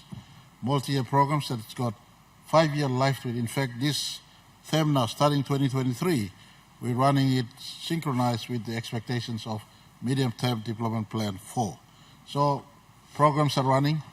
For instance, by 31st of this year, if we do receive our deficit element of financing that comes in at the back end of the year, Treasurer, Finance, and Planning have been signaled to overlay into allocations for this year to overlay into next year, so we can still run the programs without suffocating the programs. Mr. Speaker, there's a common cry here from the opposite, saying that we have deliberately not funded them well. And I just want to use the DSIP allocation for this year. So togol man meri also no can harem this like gaman tokol opposition. Me like reading sambla break up lo this year's DSIP. Now me circulate him behind. Can I say lo here lo list lo me kisim lo tete date or not tete aste 3rd of December one I'm aste.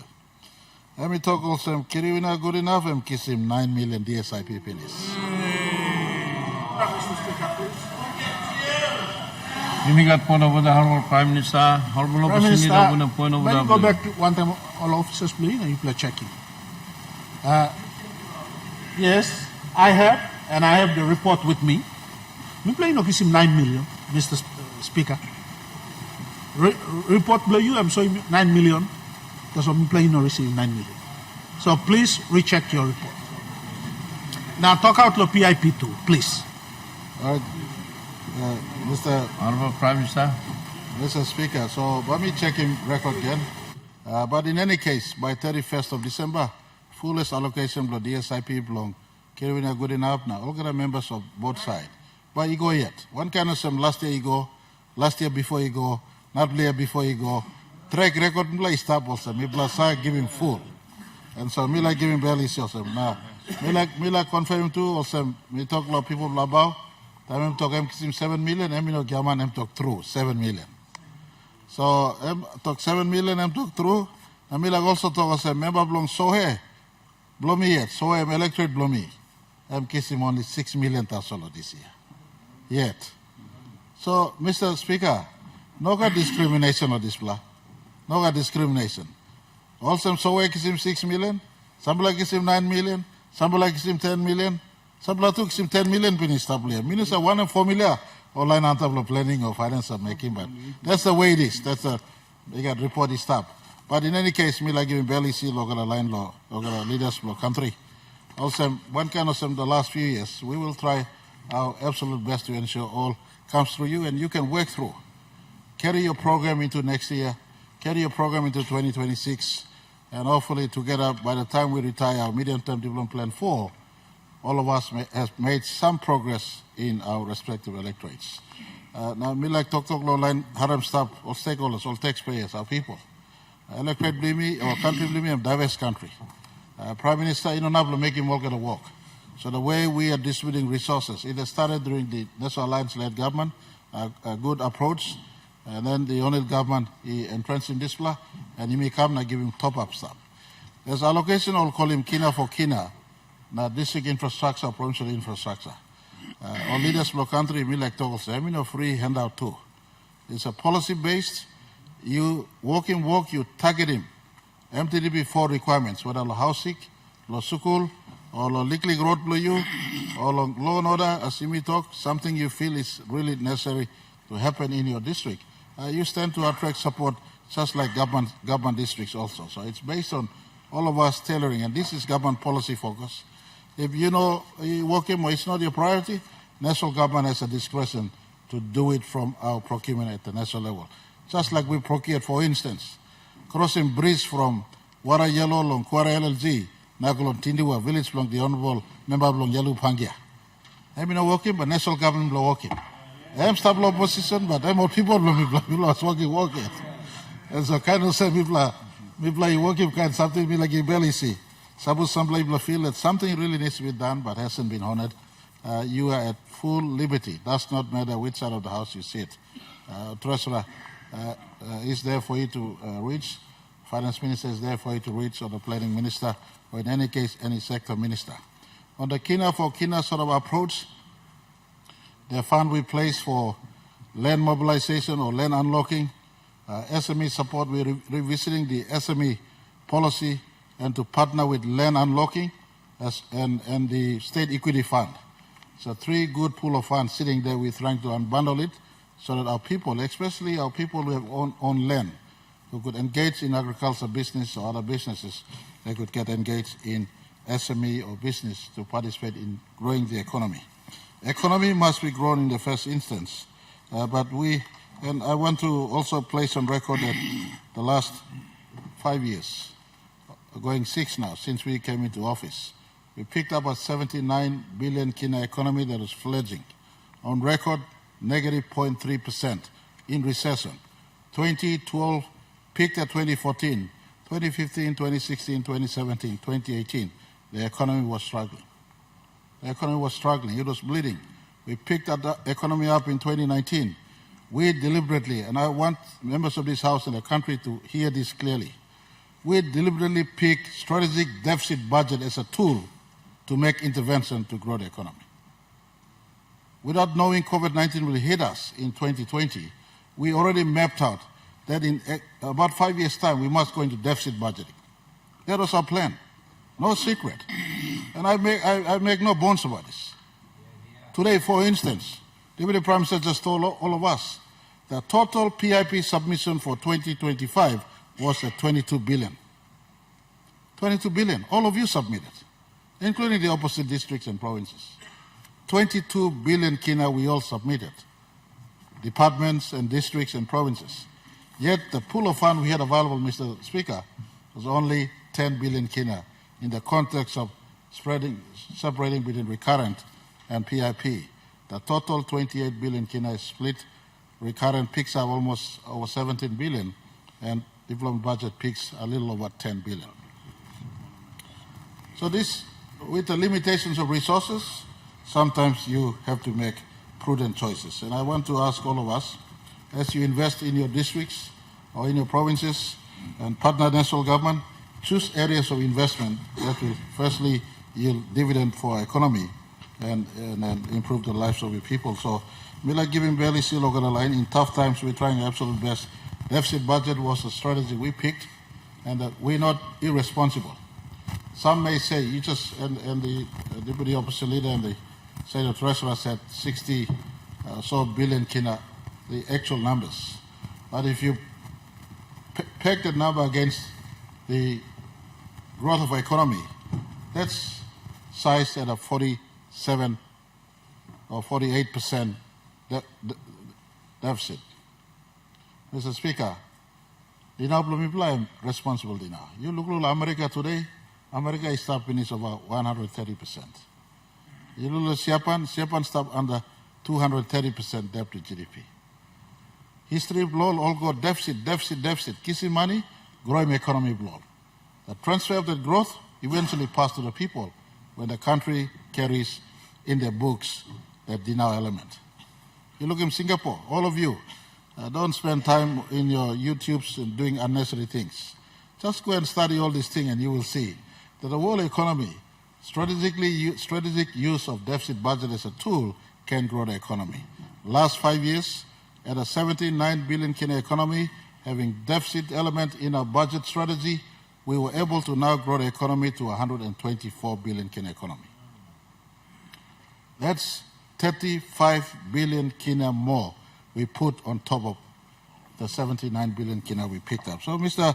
Speaker, yes, size of GDP don't pay our bills. And we understand that very clearly. Size of GDP doesn't improve our people's life on the ground. That's why, Mr. Speaker, we continue to maintain the free education policy.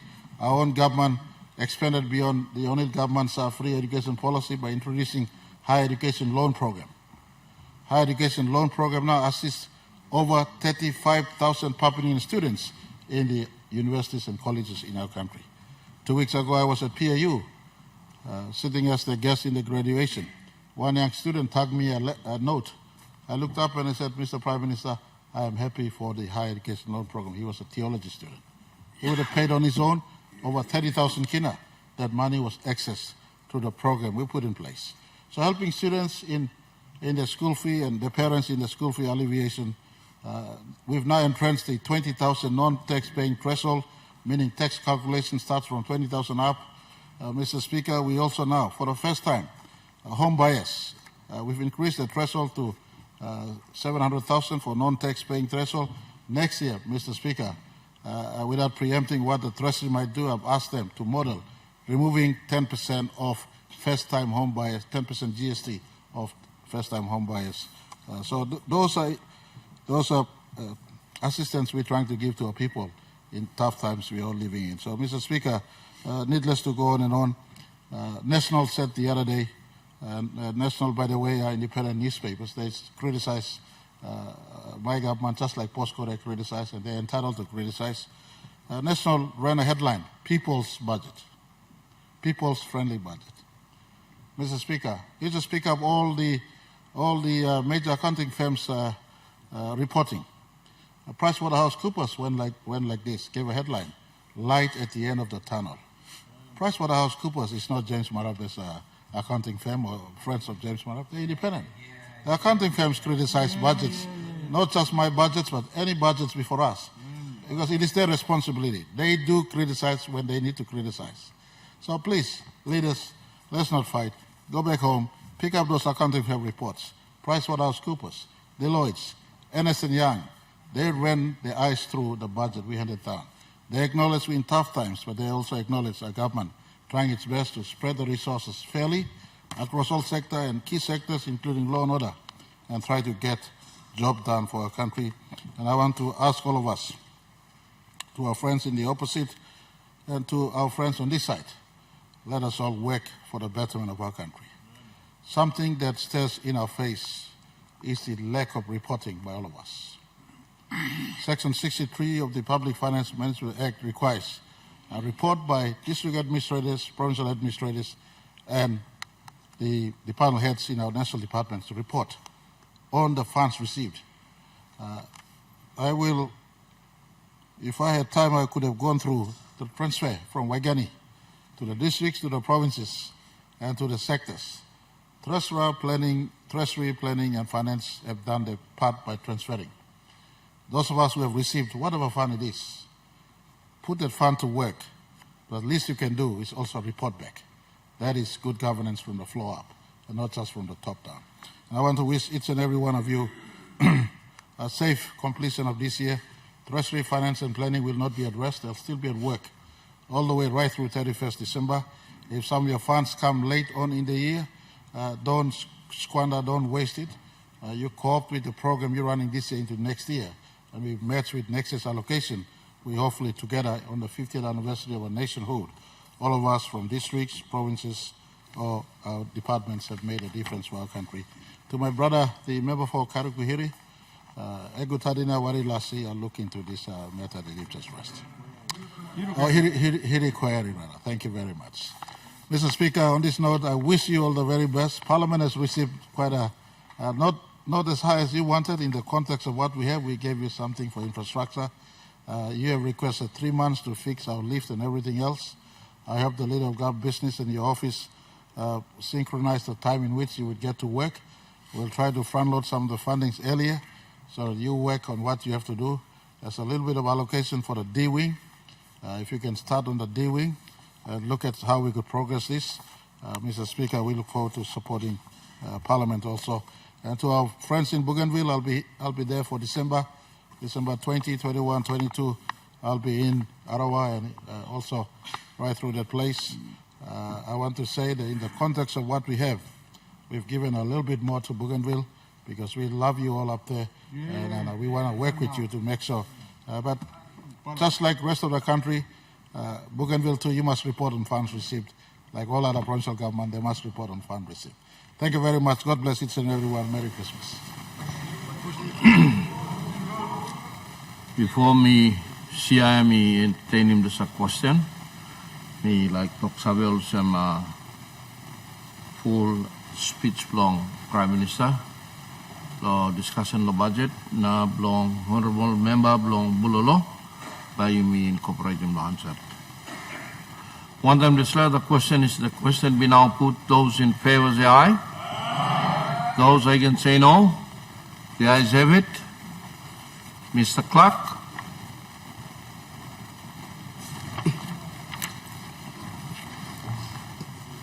Order of the day number 112, Appropriation General Public Services Expenditure 2025 Bill 2024. The question is that the bill be now read a second time. Those in favor say aye. Those against say no. The ayes have it. Mr. Clerk. Second reading, a bill for an act to appropriate out of the Consolidated Revenue Fund a sum for general public service for operational and capital investment expenditure and debt amortization for the year ending 31 December 2025. Mr. Treasurer. Mr. Speaker, I ask leave of the Parliament to move the third reading forthwith. Is leave granted? Leave granted, Mr. Treasurer. Mr. Speaker, I move that the bill be now read a third time and take this opportunity to thank all members of this House for a very robust response to the 2025 national budget. Mr. Speaker, it's not easy to pass a budget for the national government. We have today, and will be calling on the support of all members of the House, to endorse 11 bills. To endorse 11 bills, 3 appropriation bills, 7 taxation bills, and 1 Fiscal Responsibility Act. The budgets that we had presented last week, I would urge all members of Parliament to have a good look at it when you can understand it. We've got over 4,500 pages in 3 volumes, and I encourage our leaders to look carefully at it, understand it, and so that in future we can all contribute more to debating the budget and making, most importantly, informed decision. I want to take this opportunity firstly to thank the Chairman and members of the Permanent Parliamentary Committee on Plans and Estimates for their formal endorsement of the government's 2025 national budget, and members of his committee, which includes the Leader of the Opposition. We take note of the 10 recommendations presented to the House today, and hopefully we can next year improve on our working relationship, and my office is always open to discuss and try to implement as many of those recommendations as possible. Finally, I regret the short time, as the Chairman mentioned, that was available to his committee for the detailed briefings provided by the Treasury, but I do note that members of Treasury had tried to contact the Chairman several times in the last few weeks, but he wasn't available. But nevertheless, let's improve on our communication and look forward to working with them. I also want to take this opportunity to thank members of the opposition for their response. And I'd have to say today that I was fairly disappointed with the response from the Shadow Treasurer, mainly because very little of his speech was actually spent on the 2025 budget. As I listened carefully to his response, we counted 11 subheadings, and his response was just, well, lies of failed budgets, lies of printing money, and lies of a budget crisis. I'd have to say, and label the response today, and I'm not going to be as kind as my other colleagues here, but I would label the response today a fake opposition budget response.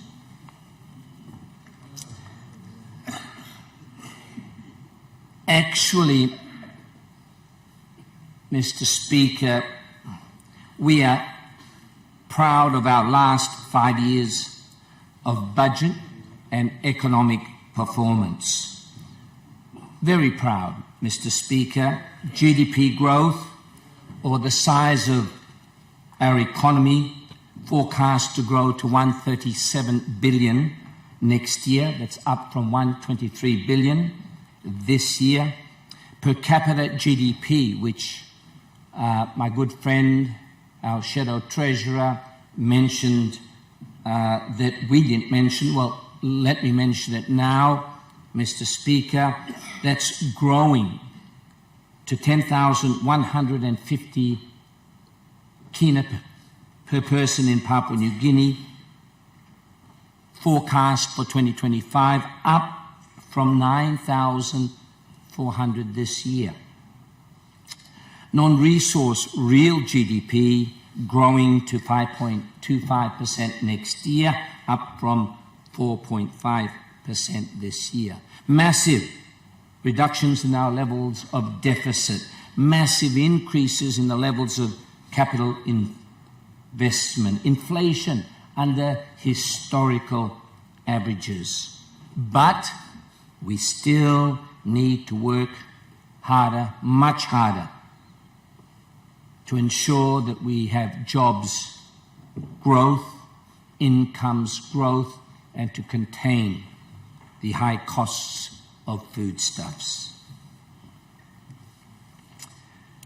the key items in his response were placed on table 1, and I thought that was a good idea.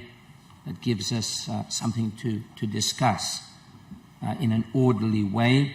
On inflation, Mr. Speaker, I'm going to respond to probably just 5 or 6 out of the 11 subheadings. It's late.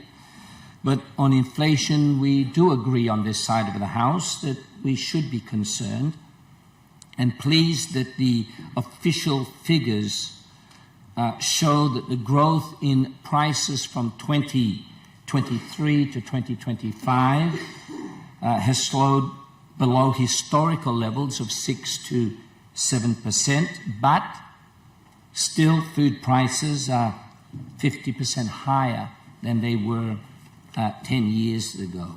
And this concern of ours is demonstrated through our household assistance package of 685 million kina for next year, as I've shared already last week, especially our GST reduction plan for 13 essential household goods.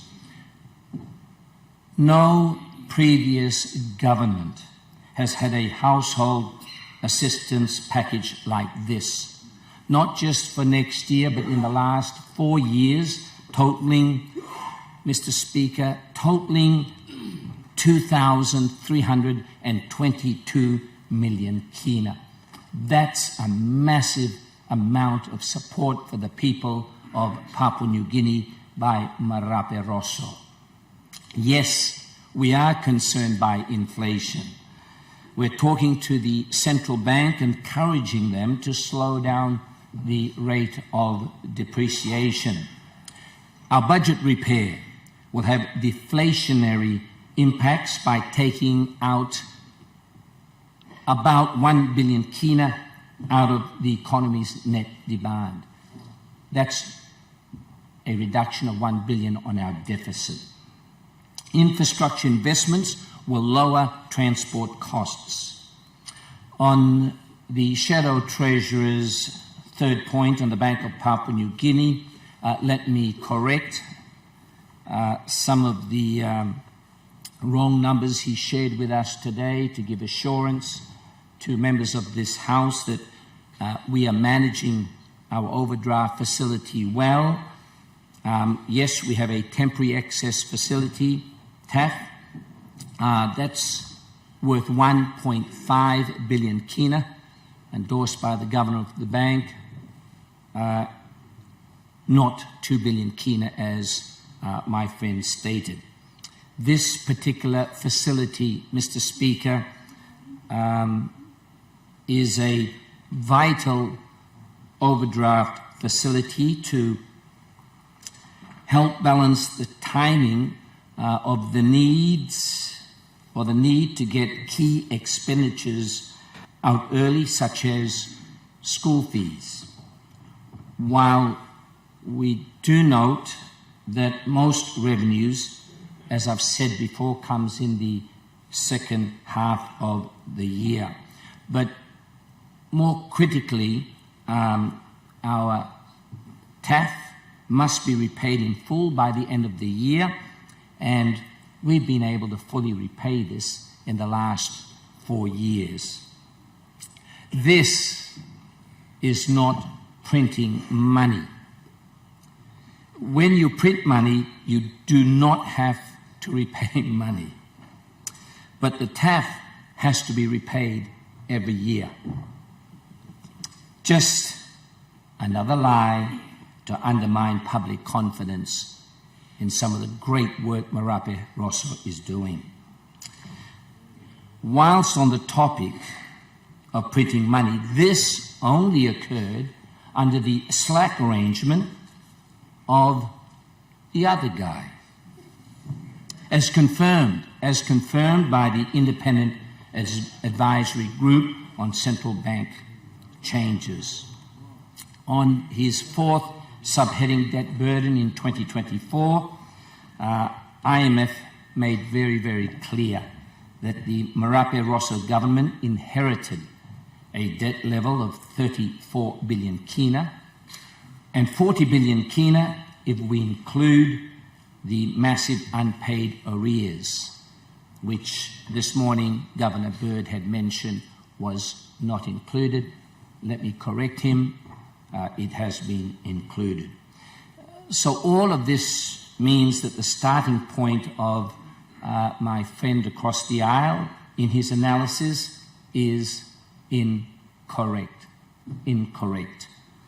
So just looking very quickly and focusing on the 2025 budget, which there was very little discussion on today, our debt to GDP ratio falls from 50.5% to 47.4%.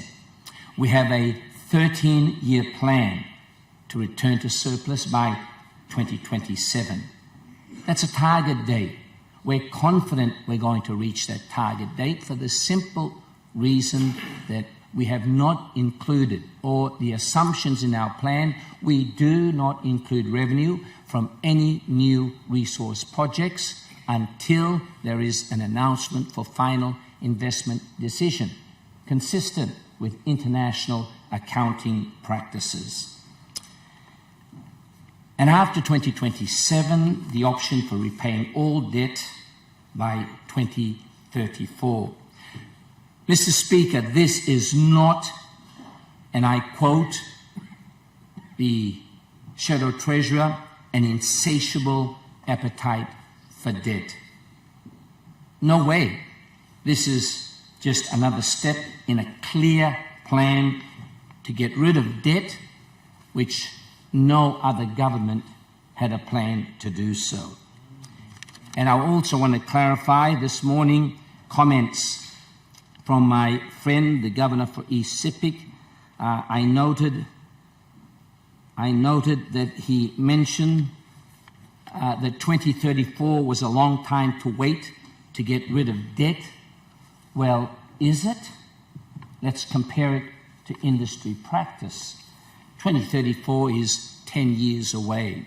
And whilst that might be a long time to some of us in here, let's put that into context.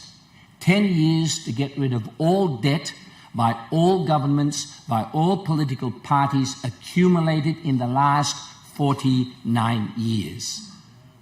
Mr. Speaker, 10 years to get rid of all of that, I think we have a pretty good plan, because no one else had a plan before we came across.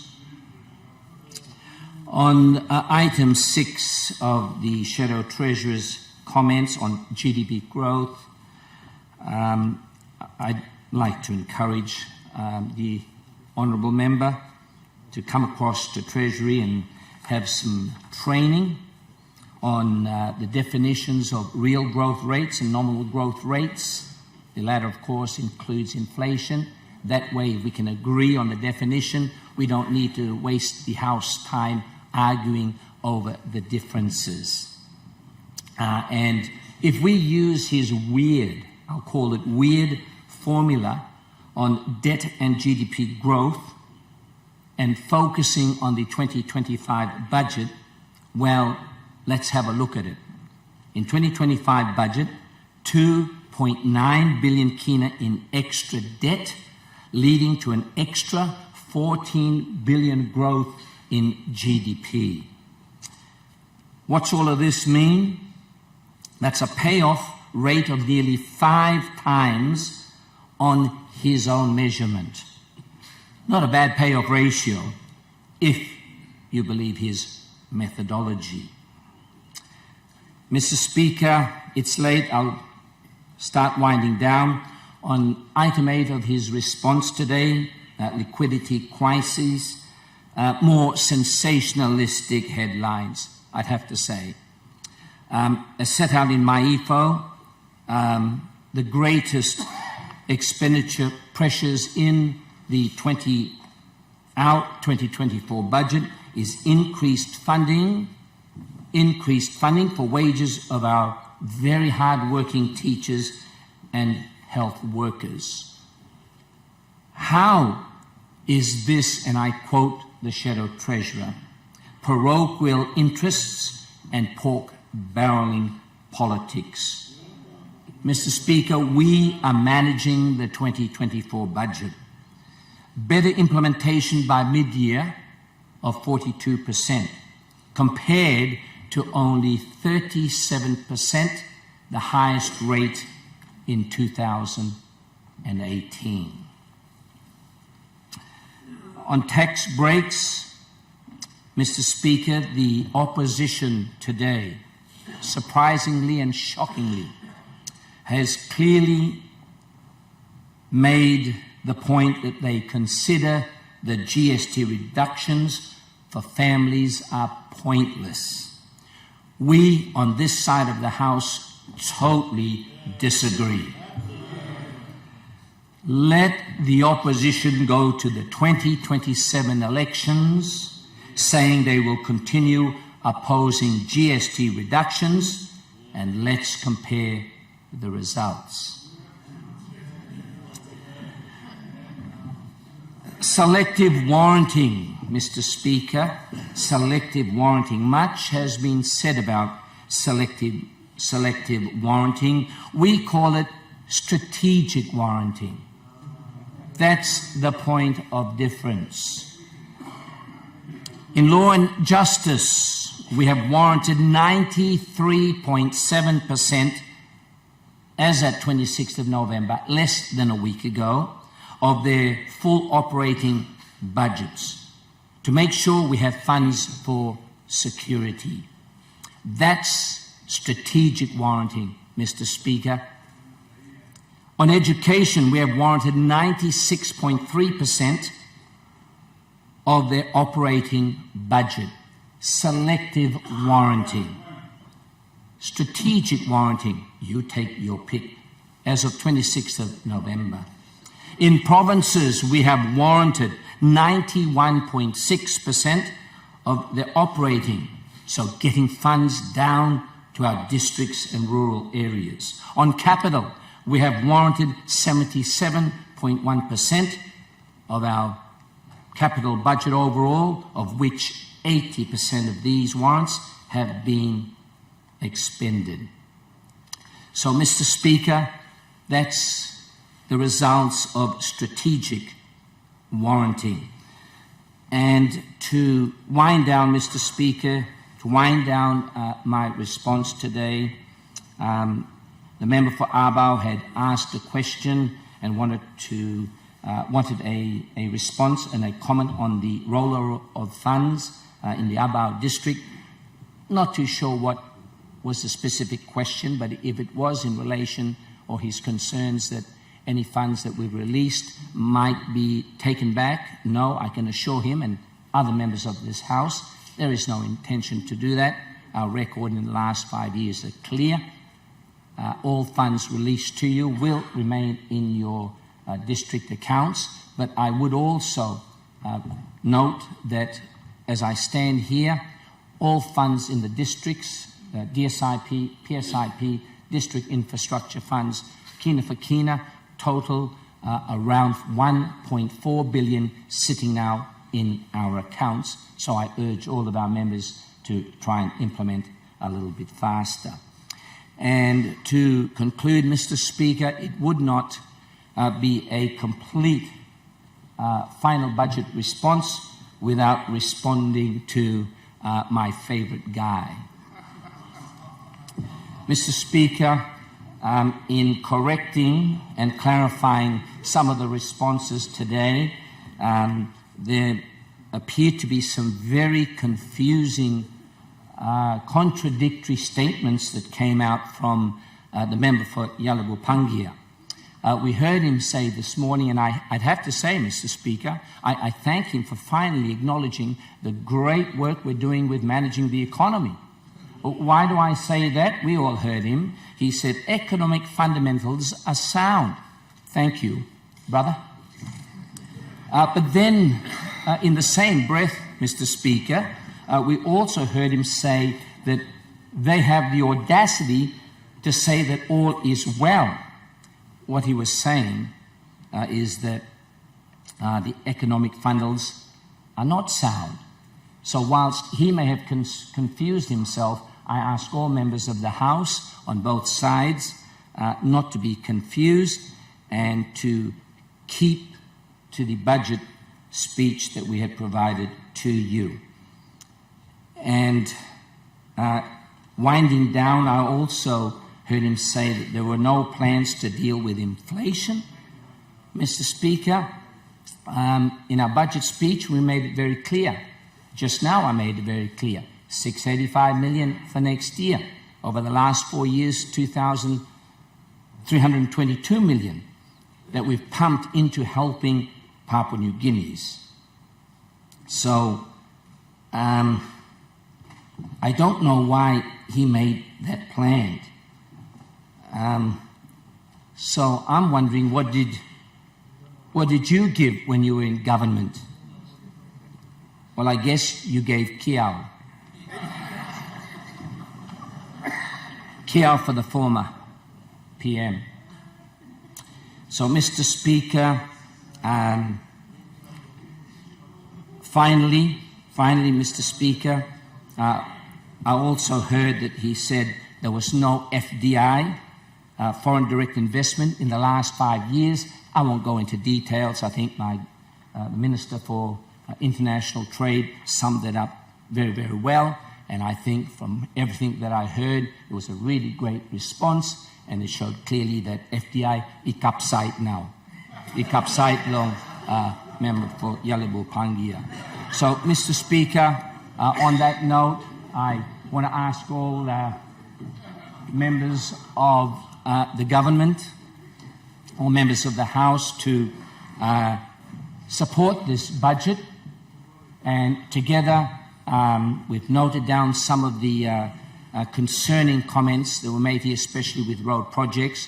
We hear it, and sincerely, I'm available next year. Do give us a call, and let's try and fix that up. And I say that with all sincerity.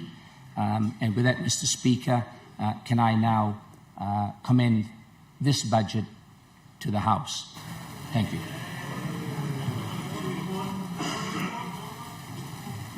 The question is that the question be now put. Those in favour say aye.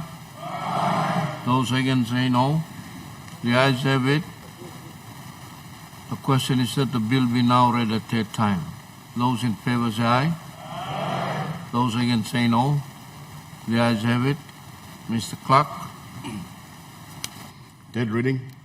A bill for an act to appropriate out of the Consolidated Revenue Fund a sum for general public service for operational and capital investment expenditure and debt amortization for the year ending 31 December 2025. Mr. Clerk. Order of the day number 113, Appropriation National Parliament 2025 Bill 2024. The question is that the bill be now read a second time. Those in favour say aye. Those against say no. The ayes have it. Mr. Clerk. Second reading, a bill for an act to appropriate out of the Consolidated Revenue Fund a sum for the National Parliament for operational and capital expenditure for the year ending 31 December 2025. Mr. Treasurer. Mr. Speaker, I ask leave of the Parliament to move the third reading forthwith. Is leave granted? Leave granted, Mr. Treasurer. Mr. Speaker, I move that the bill be now read a third time. The question is the question be now put. Those in favour say aye. Those against say no. The ayes have it. The question is that the bill be now read a third time. Those in favour say aye. Those against say no. The ayes have it. Mr. Clerk. Third reading, a bill for an act to appropriate out of the Consolidated Revenue Fund a sum for the National Parliament for operational and capital expenditure for the year ending 31 December 2025. Mr. Clerk. Order of the day number 114, Appropriation Judiciary Services 2025 Bill 2024. The question is that the bill be now read a second time. Those in favour say aye. Those against say no. The ayes have it. Mr. Clerk. Second reading, a bill for an act to appropriate out of the Consolidated Revenue Fund sums for the judiciary services, operational and capital expenditure for the year ending 31 December 2025. Mr. Treasurer, Mr. Speaker, I ask leave of the Parliament to move the third reading forthwith. is leave granted? Leave granted. Mr. Treasurer, Mr. Speaker, I move that the bill be now read a third time. the question is that the question be now put. Those in favor say aye. Those against say no. The ayes have it. The question is that the bill be now read a third time. Those in favor say aye. Those against say no. The ayes have it. Mr. Clerk. Third reading, a bill for an act to appropriate out of the Consolidated Revenue Fund sums for the judiciary services, operational and capital expenditure for the year ending 31 December 2025.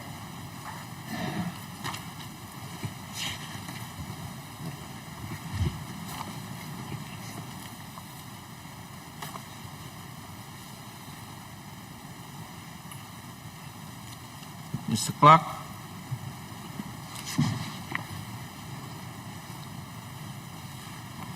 Order of the day, number 115, Excise Tariff 2025 Budget Amendment Bill 2024.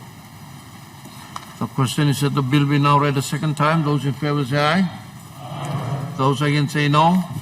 The ayes have it. Mr. Clerk.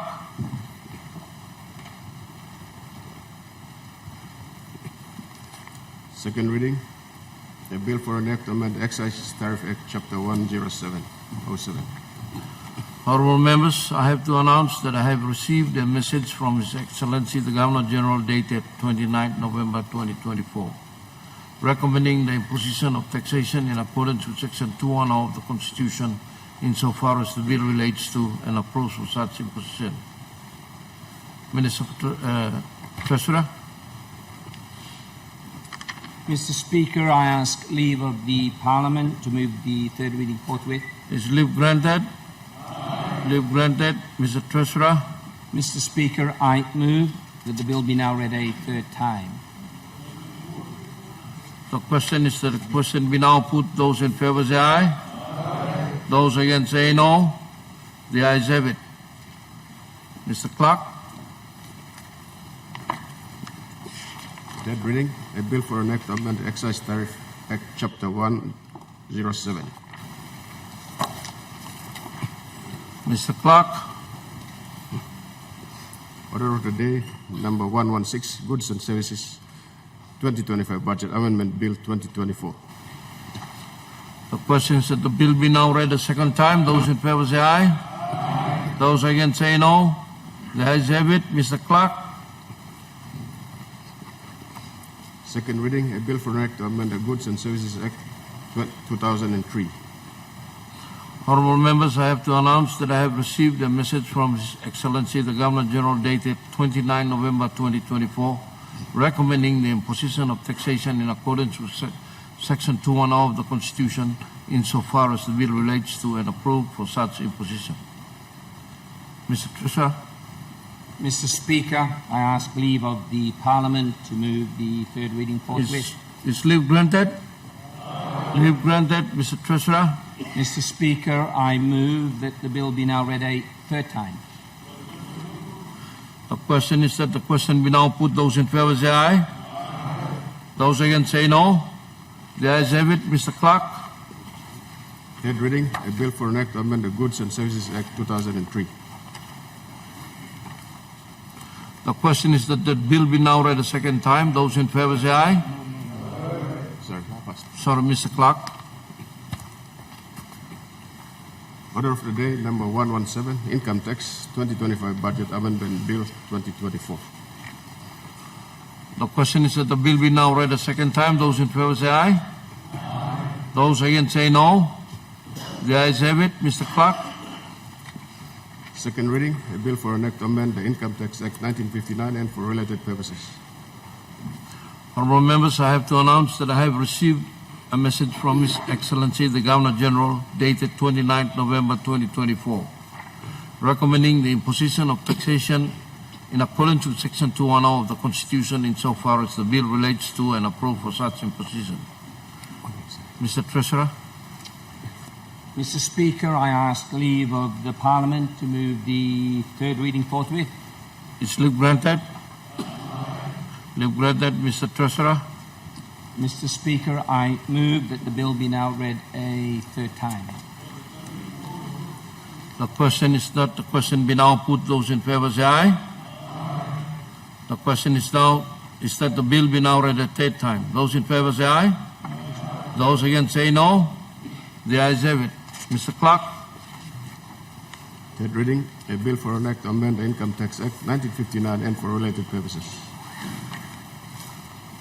Mr. Clerk.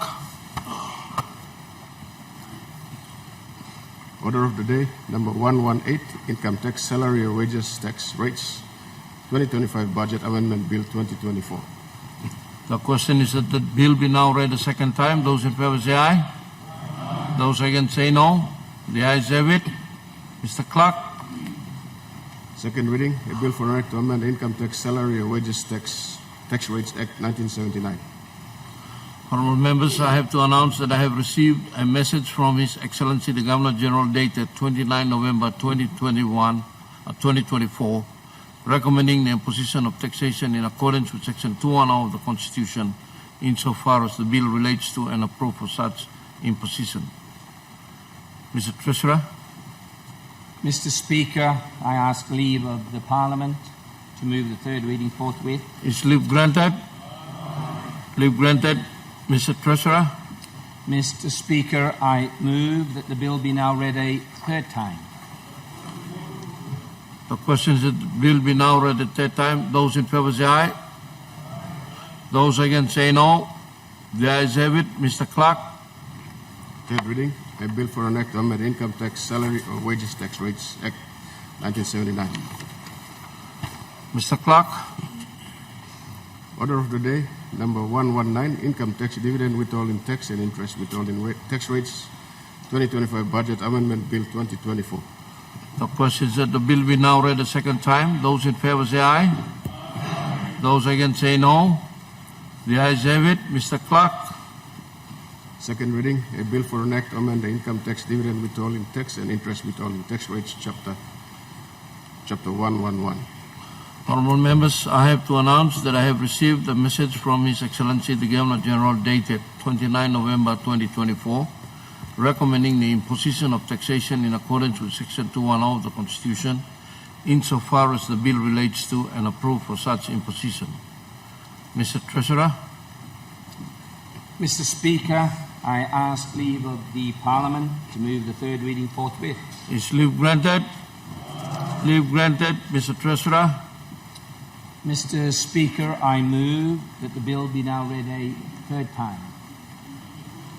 The question is that the question be put. Those in favor say aye. Those against say no.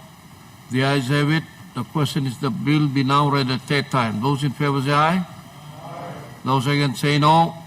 The ayes have it. Mr. Clerk. Third reading, a bill for an act to amend the Income Tax, Dividend Withholding Tax and Interest Withholding Tax Rates Act, Chapter 111. Mr. Clerk. Order of the day, number 120, Stamp Duties 2025 Budget Amendment Bill 2024. The question is that the bill be now read a second time. Those in favor say aye. Those against say no. The ayes have it. Mr. Clerk. Second reading, a bill for an act to amend the Stamp Duties Act, Chapter 117. Honourable members, I have to announce that I have received a message from His Excellency the Governor General dated 29 November 2024, recommending the imposition of taxation in accordance with Section 210 of the Constitution, insofar as the bill relates to and approve for such imposition. Mr. Treasurer. Mr. Speaker, I ask leave of the Parliament to move the third reading forthwith. Is leave granted? Leave granted. Mr. Treasurer. Mr. Speaker, I move that the bill be now read a third time. The question is that the question be now put. Those in favor say aye. Those against say no. The ayes have it. The question is that the bill be now read a third time. Those in favor say aye. Those against say no. The ayes have it. Mr. Clerk. Third reading, a bill for an act to amend the Stamp Duties Act, Chapter 117.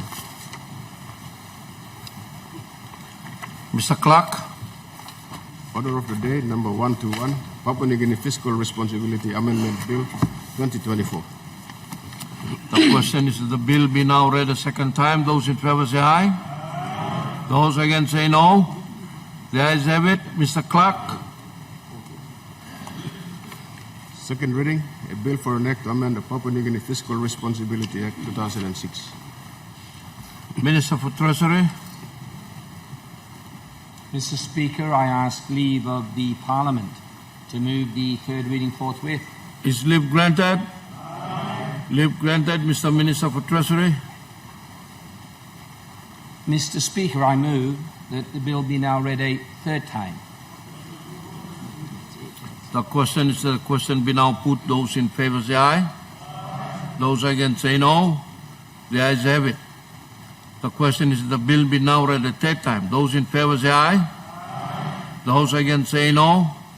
The ayes have it. Mr. Clerk. Third reading, a bill for an act to amend the Papua New Guinea Fiscal Responsibility Act 2006.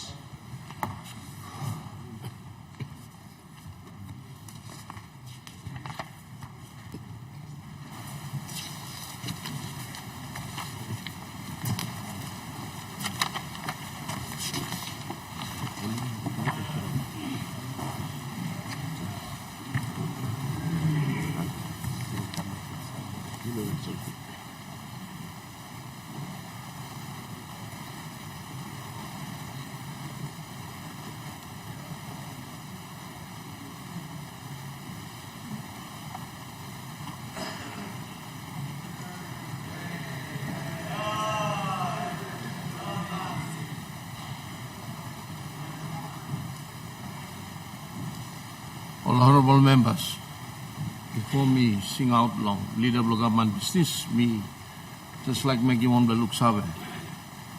Also, you me online block, make him all talk, come up him all think na make him the slab, but online blue implement him ya. Mino look him all stop lo here lo harim na. This last so. And one the legal observation the solo this house because budget come down. And we sweet lo here lo imin our understanding, but the implementation no line no stop. So, milarim the sa talk me now sing out long leader of government business. Mr. Speaker, I move that the Parliament at its rising adjourn to Tuesday, 11th of March 2025 at 2:00 p.m.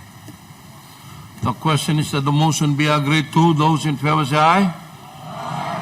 Those against say no. The ayes have it. Leader of government business.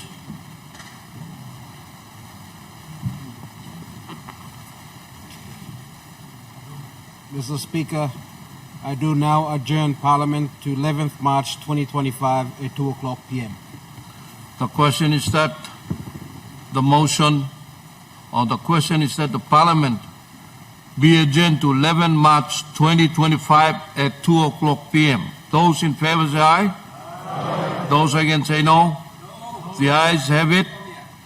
Honorable members, I adjourn Parliament until Tuesday, 11 March 2025 at 2:00 p.m.